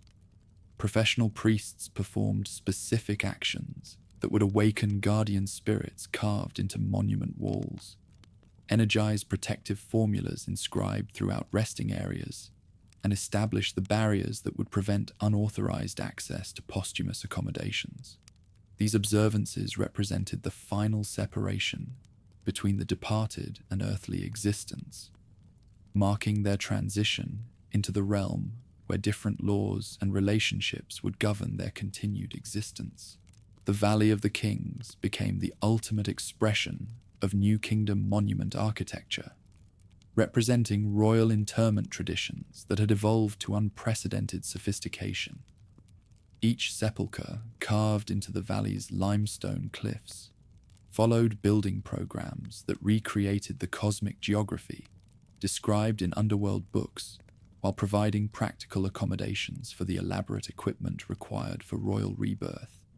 Corridors descended at specific angles that corresponded to stellar alignments, while areas positioned according to cardinal directions created orientation systems that would guide royal souls through their cosmic journeys. Building symbolism embedded in royal monument design reflected detailed understanding of the processes that would occur within these spaces after interment. Entrance corridors represented the initial descent into death that all souls experienced, while successive areas corresponded to different stages of posthumous change. The resting area itself was conceived as a rebirth machine, where royal mummies would undergo the transformations that would enable their emergence as celestial beings capable of cosmic authority. Artistic programs decorating monument walls served functional rather than merely aesthetic purposes, providing visual guides for souls navigating posthumous challenges, while creating environments that would facilitate successful change. Scenes from the Book of the Dead illustrated specific operations that the departed would need to perform, while depictions of celestial encounters provided recognition images that would enable proper identification of helpful versus hostile supernatural beings. Text and image combined to create comprehensive instruction manuals carved permanently into the monument architecture. Workers' quarters, established near royal monument construction sites, revealed the enormous human resources required for these building achievements. Thousands of skilled craftsmen, laborers, and support personnel were employed for decades-long projects that pushed ancient engineering capabilities to their absolute limits. Quarrying, transport, and construction methods developed for monument building influenced architectural capabilities throughout the kingdom, while creating employment opportunities that attracted skilled workers from throughout the known world. The four sons of Horus represented the most sophisticated example of how canopic jar evolution reflected advancing understanding of organ conservation and anatomy for the next world. Imseti, with his human head, protected the liver while overseeing the emotional aspects of personality that would need reconstruction during rebirth. Hapi, depicted with baboon features, guarded the lungs while managing the breath of life that would reanimate bodies beyond death. Duamutev, shown with jackal characteristics, watched over the stomach while controlling the appetite that would sustain souls throughout eternity. Kebesenuev, portrayed with falcon attributes, protected the intestines while governing the digestive operations that would enable consumption of celestial food. Each guardian possessed specific capabilities that extended beyond simple conservation to include active assistance during the rebirth operation. Their names and images carved on canopic jars created contracts that obligated these deities to provide aid and guidance when their human charges attempted posthumous change. The quality of workmanship in canopic jar production could significantly influence the effectiveness of this celestial assistance, making superior craftsmanship a factor in success beyond death, rather than merely aesthetic preference.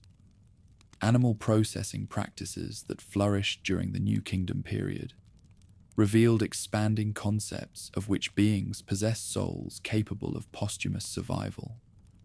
Holy animals associated with major complexes received conservation treatments comparable to those provided for wealthy humans, while pets belonging to elite families were processed and interred with their owners to ensure continued companionship throughout eternity.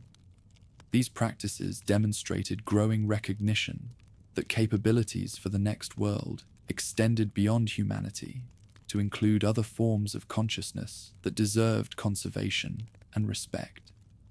The processing of holy bulls at Memphis required specialized methods adapted for conserving massive forms, weighing several tons, while maintaining the anatomical integrity necessary for functioning beyond death. These operations involved teams of specialists working for months to remove and preserve internal organs, apply conservation treatments to massive quantities of tissue, and create binding systems capable of supporting enormous weight without compromising structural stability. The economic resources devoted to these projects revealed the enormous significance attributed to celestial animal conservation.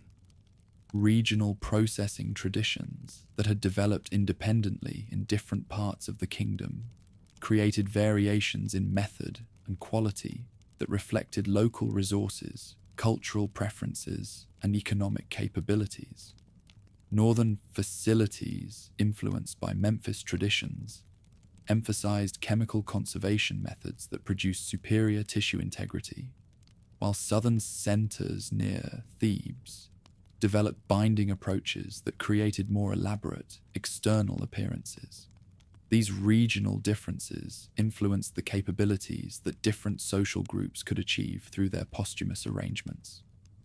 Professional associations among processors created standardized training programs that ensured consistent quality while protecting trade secrets that gave established facilities competitive advantages. Master craftsmen apprenticed promising students through years-long programs that covered anatomy, chemistry, observance management, and business practices necessary for successful careers. These educational systems created professional communities that maintained technical standards while advancing innovations that improved conservation capabilities. Economic specialization within the processing industry enabled unprecedented efficiency in production, while reducing costs that made adequate conservation accessible to broader social groups. Facilities developed assembly line approaches where different specialists handled specific aspects of the conservation operation, from initial surgical work through final binding and decoration. This division of labor enabled master craftsmen to focus on the most technically demanding aspects, while training less skilled workers to handle routine operations. Competition between different processing centers drove innovation that improved conservation methods, while expanding the range of services available to clients with varying financial capabilities. Facilities advertised their special approaches, superior substances, and distinguished clientele to attract customers willing to pay premium prices for enhanced security beyond death.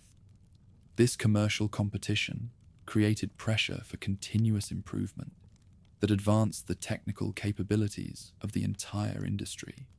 Storage areas developed to house mummies awaiting interment or transport required engineering solutions that provided adequate safety while accommodating the enormous volumes of processed remains produced by busy facilities.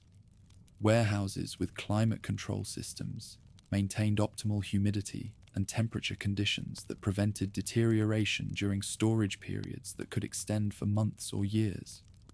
Inventory management systems tracked individual mummies through complex production operations, while ensuring that remains were delivered to correct interment sites with appropriate grave goods and documentation. Transportation networks that moved mummies from processing facilities to interment sites required specialized equipment and methods that maintained body integrity during journeys that could cover hundreds of kilometers. Purpose-built vessels with cushioned compartments transported mummies along the Nile, while specially designed sledges enabled overland movement to monument sites in desert regions. Professional transport crews developed expertise in handling processed remains that ensured safe delivery, while maintaining the dignity appropriate for beings destined for celestial change. By the end of the New Kingdom period, body processing had evolved from an exclusive royal privilege into a sophisticated industry serving clients throughout society. Technical innovations had improved conservation quality while reducing costs. Artistic traditions had created interment equipment of unprecedented beauty and power for the next world. And building achievements had produced eternal residences that rivaled celestial palaces in their grandeur. Most importantly, these developments had created comprehensive systems that enabled ordinary people to achieve the physical conservation necessary for successful rebirth, while maintaining social hierarchies that preserved order in both earthly and heavenly realms. The Nubian king, Pa, stood before the great shrine at Memphis in 730 BC, performing the ancient opening of the mouth ceremony for a sacred Apis bull whose death had plunged the capital into mourning. This black-skinned conqueror from the south, who had swept northward to claim dominion over a fractured realm, understood that legitimacy required more than military victory. It demanded demonstrating mastery over the complex observances that governed life and death throughout the Nile Valley. As he spoke the formulas that would ensure the bull's rebirth in celestial pastures, Paye was participating in a synthesis that would transform Nilotic concepts through contact with external influences and foreign rulers. The political fragmentation that had characterized the late period created opportunities for external influences that would have been impossible during the centralized New Kingdom.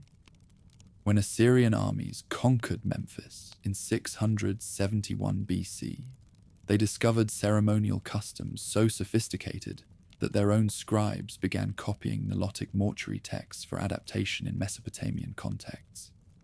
The Assyrian king Esarhaddon, despite his reputation for destroying conquered cultures, ordered the reconstruction of sacred complexes and the restoration of cult observances that would ensure proper treatment for local souls who had died during the conquest.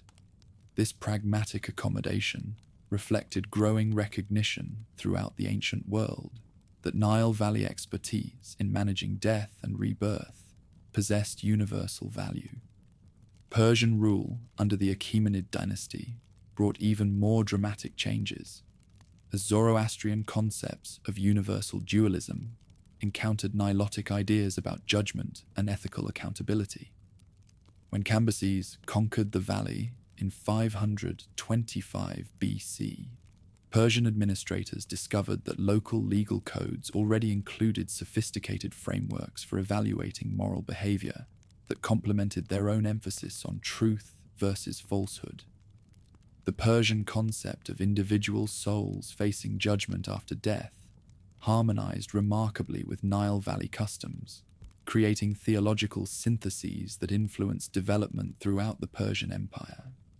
Darius I's policies toward local ceremonial customs revealed the complex negotiations required when imperial administration encountered indigenous concepts about death that commanded popular loyalty.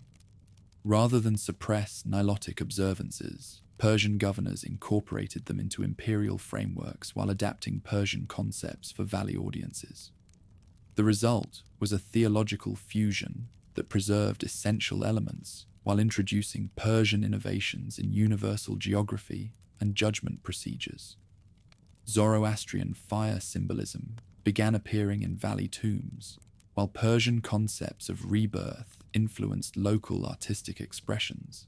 The Demotic script that emerged during this period enabled new forms of literature that reflected these cross-cultural influences while remaining accessible to broader populations.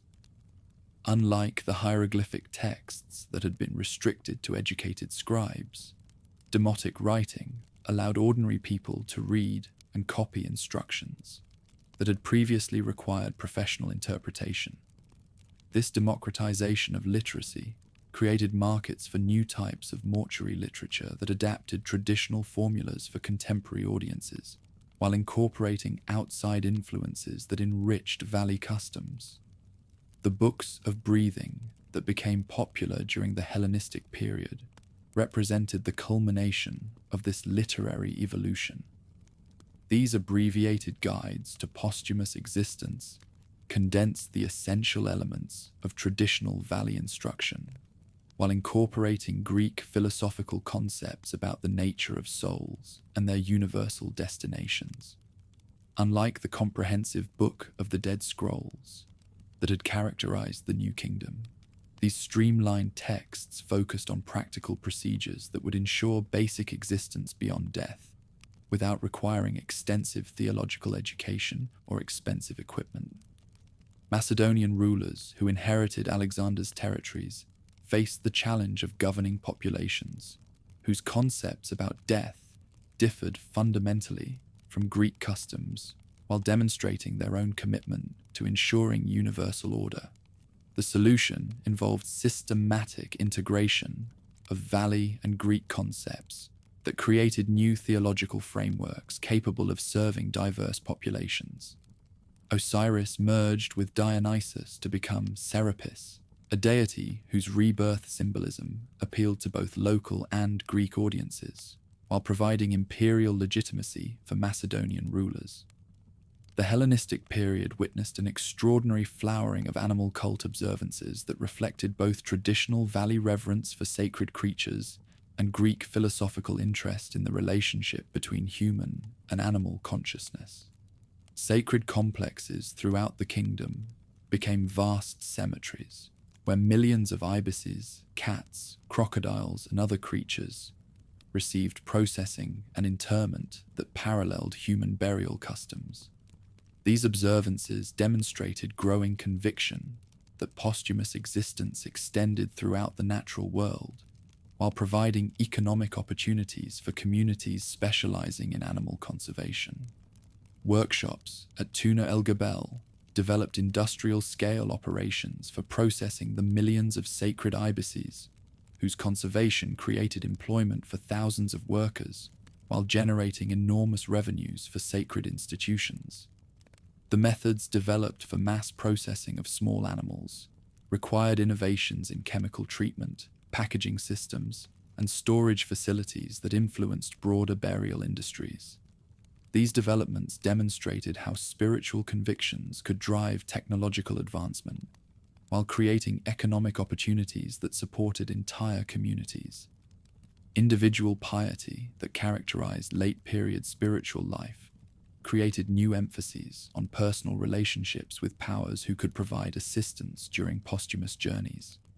Oracle consultations became increasingly popular as people sought guidance about their readiness for death, while requesting intercession for deceased family members who might be experiencing difficulties in celestial realms. These customs reflected growing anxiety about posthumous welfare that traditional formulas and procedures seemed inadequate to address. The rise of personal gods who specialized in protecting specific individuals during their afterlife transitions represented a significant departure from earlier religious traditions that had emphasized cosmic deities governing universal processes. Household shrines contained images of protective spirits who would accompany their human charges through death and beyond, while personal amulets invoked specific divine assistance for navigating underworld challenges. These developments reflected growing individualization of religious experience that paralleled broader social changes throughout the Hellenistic world. Coffin portrait panels that appeared during the Roman period revealed the complex cultural negotiations that occurred when Greco-Roman artistic traditions encountered Egyptian mortuary practices. These realistic paintings, executed in encaustic techniques that preserved individual features with unprecedented accuracy, replaced traditional Egyptian mummy masks while serving similar functions for posthumous identification. The portraits depicted deceased individuals wearing contemporary clothing and hairstyles that emphasized their participation in cosmopolitan Mediterranean culture, while their placement on mummies demonstrated continued commitment to Egyptian preservation techniques. The artistic synthesis represented by these portraits extended beyond mere aesthetic fusion to include theological innovation that adapted traditional Egyptian concepts for audiences familiar with Greco-Roman philosophical traditions. Portrait subjects were depicted with divine attributes that suggested their posthumous transformation into celestial beings, while symbolic elements referenced both Egyptian and classical traditions for achieving immortality. These images created visual languages that could communicate across cultural boundaries, while maintaining the magical effectiveness that made them functional elements of mortuary preparation. Roman period mummy labels written in Greek and Demotic scripts provided practical information about deceased individuals while invoking divine protection from both Egyptian and classical traditions. These tags identified the deceased by name, family relationships, and place of origin, while requesting assistance from Osiris, Anubis, and other traditional Egyptian deities, alongside Greek and Roman protective spirits. The multilingual character of these texts reflected the cosmopolitan populations that characterized major Egyptian cities during the Roman period, while demonstrating the continuing vitality of Egyptian afterlife traditions. Magical papyri from this period revealed sophisticated integration of Egyptian, Greek, Jewish, and other Mediterranean religious traditions that created syncretic approaches to managing death and posthumous survival. These texts combined traditional Egyptian mortuary formulas with Greek philosophical concepts, Jewish mystical traditions, and Roman legal frameworks to create comprehensive systems for ensuring favorable posthumous outcomes. The international character of these traditions demonstrated how Egyptian afterlife expertise had influenced religious development throughout the Mediterranean world. The persistence of traditional Egyptian burial practices under foreign rule reflected the deep cultural significance of afterlife beliefs that transcended political arrangements and ethnic identities. Roman citizens living in Egypt adopted Egyptian mummification techniques while maintaining their own cultural identities, creating hybrid mortuary traditions that preserved essential elements from both cultures. These syntheses demonstrated the adaptability of Egyptian afterlife concepts, while revealing their continued relevance for diverse populations seeking security beyond death. Economic pressures created by foreign taxation and administrative policies forced significant modifications in traditional mortuary practices that made adequate afterlife preparation accessible to populations with reduced financial resources. Simplified mummification procedures used local materials instead of expensive imported substances, while abbreviated burial equipment focused on essential protective elements rather than comprehensive posthumous provisions. These adaptations preserved the theological principles that made afterlife preparation effective, while accommodating economic constraints that limited access to traditional services. Professional associations among mortuary workers developed standardized procedures that maintained quality while reducing costs through efficient production methods. Guild systems regulated training, pricing, and territorial arrangements that prevented destructive competition while ensuring adequate services for all social levels. These organizational innovations enabled the mortuary industry to adapt to changing economic conditions while preserving the technical expertise necessary for effective posthumous preparation. Religious festivals that had traditionally celebrated Egyptian deities and their mythological cycles were gradually modified to incorporate foreign elements while maintaining their essential character as community celebrations of death and resurrection. The Osiris festivals at Abydos continued attracting pilgrims from throughout the Mediterranean world, but their observances now included participants from diverse cultural backgrounds who brought their own traditions for honoring the dead. These multicultural celebrations created shared religious experiences that transcended ethnic boundaries while preserving Egyptian theological frameworks.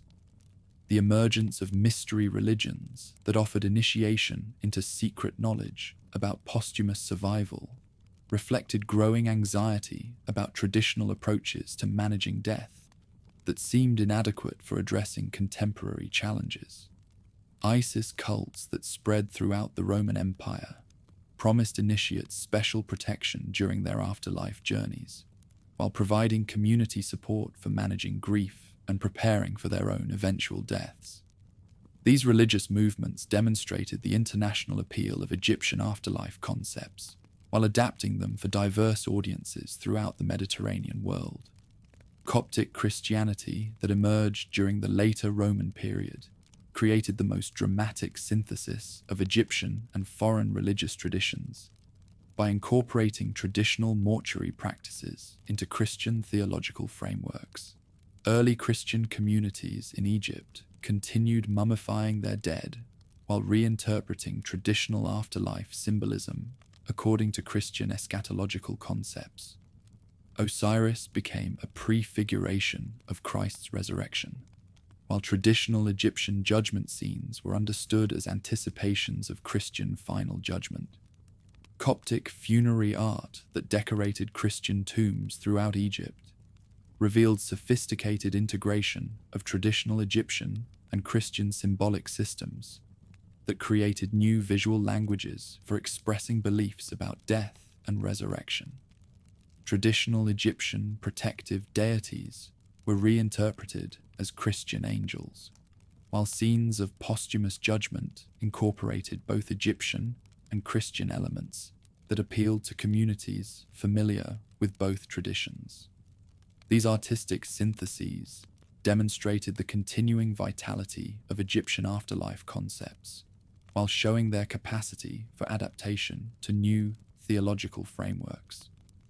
Monastic communities that flourished in the Egyptian desert during the early Christian period developed ascetic practices that drew heavily on traditional Egyptian techniques for preparing souls for separation from earthly existence. Desert fathers who sought to die to the world while still living employed meditation techniques and dietary practices that resembled traditional Egyptian preparations for posthumous transformation. These monastic traditions created bridges between ancient Egyptian and Christian approaches to managing the transition from earthly to spiritual existence. The gradual decline of traditional Egyptian religious practices under Christian and later Islamic rule reflected broader cultural changes that made ancient afterlife concepts less relevant for populations whose worldviews had been transformed by new religious traditions. Temple closures ordered by Christian emperors eliminated the institutional foundations that had supported traditional mortuary practices, while Islamic conquests introduced legal and social frameworks that discouraged pre-Islamic religious observances. Yet elements of traditional Egyptian afterlife beliefs persisted in folk practices that continued influencing popular culture throughout the medieval period and beyond. Coptic magical texts preserved modified versions of ancient protective formulas, while Islamic writers described Egyptian tombs and mummification techniques that continued fascinating scholars and travelers. The reputation of ancient Egyptian wisdom in managing death and achieving immortality influenced esoteric traditions throughout the medieval Mediterranean world, while inspiring literary and artistic works that preserved aspects of ancient beliefs for future generations. Archaeological excavations that began during the 19th century revealed the extraordinary continuity of Egyptian mortuary traditions throughout periods of foreign rule and cultural change. Tombs from the late period and Roman era demonstrated that essential elements of traditional afterlife preparation had been maintained for over a millennium, despite dramatic political and cultural transformations. These discoveries provided evidence for the remarkable adaptability of Egyptian religious concepts, while revealing their profound influence on successor cultures throughout the Mediterranean world. Modern scholarly investigation of late-period mortuary practices has revealed the sophisticated theological and cultural negotiations that enabled ancient Egyptian afterlife concepts to survive and evolve throughout centuries of foreign rule.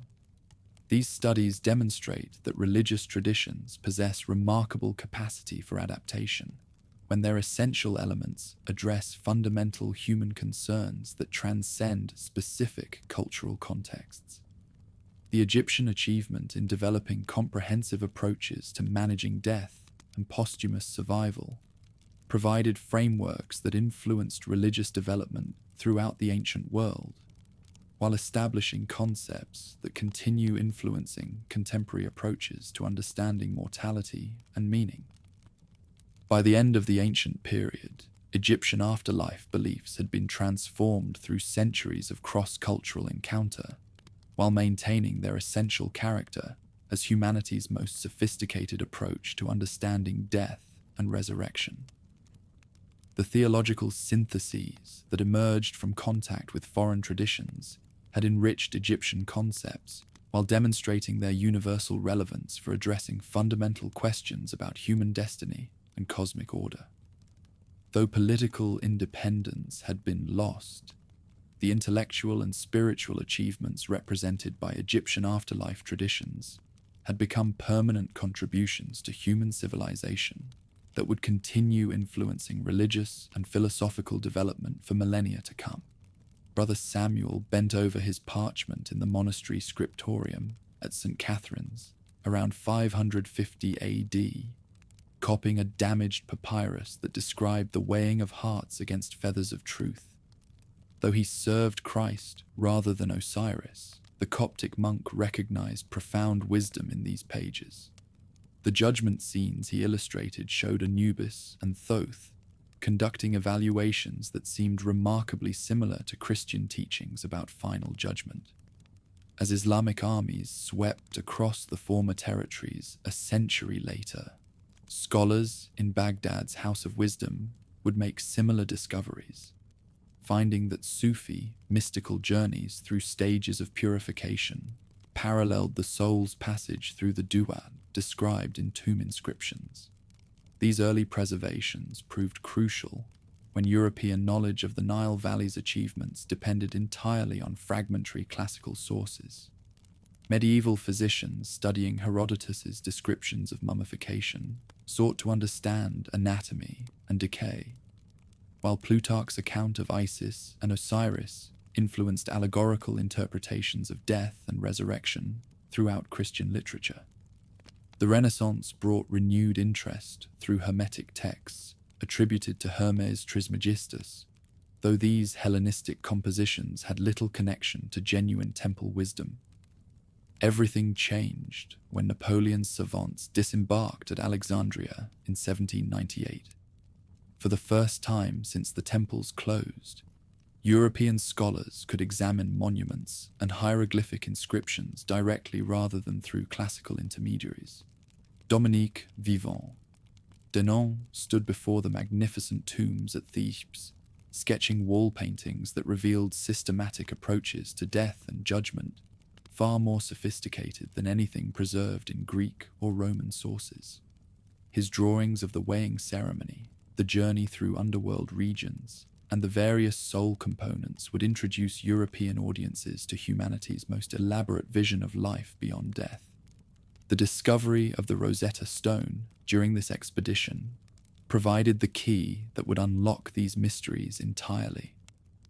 When Jean-François Champollion achieved his breakthrough in decipherment during the 1820s, he opened archives containing 3,000 years of accumulated wisdom about mortality and spiritual survival. The first complete translation of a Book of the Dead chapter left European scholars stunned. Here was systematic theology that addressed every aspect of posthumous existence, detailed maps of otherworld geography, comprehensive lists of protective spells, elaborate moral examinations that determined eternal destiny. Champollion himself wrote to his brother after translating chapter 125. This is a judgment scene of extraordinary sophistication. The deceased must deny 42 specific sins before divine assessors, while his heart is weighed against cosmic truth itself. If found wanting, a monster devours his soul entirely. If pure, he enters paradise, where he will farm eternal fields using magical servants. The psychological and ethical framework exceeds anything in classical literature. Public fascination with these discoveries reached fever pitch during the Victorian era. When Giovanni Belzoni's exhibitions displayed actual mummies in London, crowds lined up for hours to witness bodies that had been preserved for millennia through chemical processes that modern science could barely comprehend. The unwrapping ceremonies became theatrical events where audiences confronted their own mortality while marveling at a civilization that had seemingly conquered death through knowledge and preparation. The discovery of Tutankhamun's intact tomb in 1922 provided the most spectacular demonstration of how thoroughly this civilization had prepared for eternity. Howard Carter's methodical documentation revealed not just individual treasures, but complete systems designed to ensure successful passage through death. The Golden Shrine contained detailed instructions for navigating underworld challenges, while nested coffins incorporated protective symbolism that would transform the Boy King into a cosmic deity. Most remarkably, Carter found 4 separate canopic shrines, each containing organs preserved with chemical precision that enabled their reintegration into perfected spiritual bodies. Carter wrote in his excavation diary, "Every object placement follows theological principles we are only beginning to understand. The positioning of amulets corresponds to star maps, while the arrangement of grave goods recreates the geography of paradise described in the papyri. This isn't burial. It's a resurrection machine built from gold, stone, and accumulated knowledge spanning centuries. Archaeological investigation throughout the 20th century revealed the systematic character of these achievements. At Deir el-Medina, excavators found the personal correspondence of workers who built royal tombs while planning their own modest versions of eternal preparation. Papyrus documents showed families pooling resources across generations to afford mummification and basic protective equipment, while strike records revealed that workers would abandon royal projects when their own wages, needed for posthumous preparation, were delayed. These discoveries demonstrated that belief in survival after death had shaped every aspect of society, from royal policy to village economics. Chemical analysis of mummy wrappings revealed preservation techniques that achieved results comparable to modern scientific methods, while computer tomography of mummies exposed anatomical knowledge that exceeded what historical sources had suggested.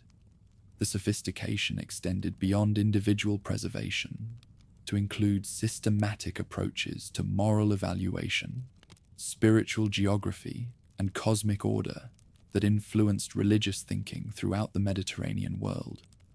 The influence proved remarkably durable. Early Christian communities in the Nile Valley continued mummifying their dead while reinterpreting traditional judgment symbolism according to Christian eschatology. Coptic funerary art depicted Christ presiding over weighing ceremonies that preserved essential elements of older traditions while adapting them for new theological frameworks. Islamic mystical literature described soul journeys through purification stages that paralleled the deceased's passage through the Duat regions mapped in tomb paintings. Modern psychological research has identified patterns in near-death experiences that show striking similarities to posthumous journeys described in ancient sources. Reports of life reviews that evaluate moral conduct, encounters with beings of light who serve as guides, and passages through tunnel-like spaces toward realms of extraordinary beauty parallel traditional accounts of what souls experience during their separation from earthly existence. While these similarities cannot validate specific claims about posthumous survival, they suggest that certain aspects of consciousness and perception might transcend ordinary biological processes. Contemporary museum exhibitions featuring mummy displays continue attracting enormous crowds, suggesting that fundamental questions about mortality and meaning remain as compelling today as they were for ancient audiences.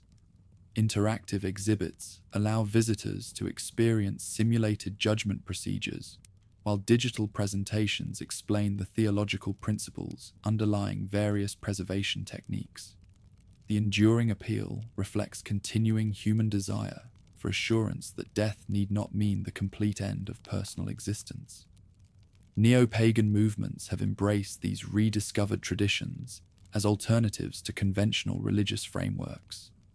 Practitioners of Kemetic Reconstructionism study hieroglyphic texts to understand original concepts about soul structure and posthumous transformation, while contemporary magical traditions incorporate protective formulas originally developed for navigating challenges in the realm of the dead. These revival movements demonstrate the continuing vitality of insights developed through millennia of systematic speculation about consciousness and cosmic order.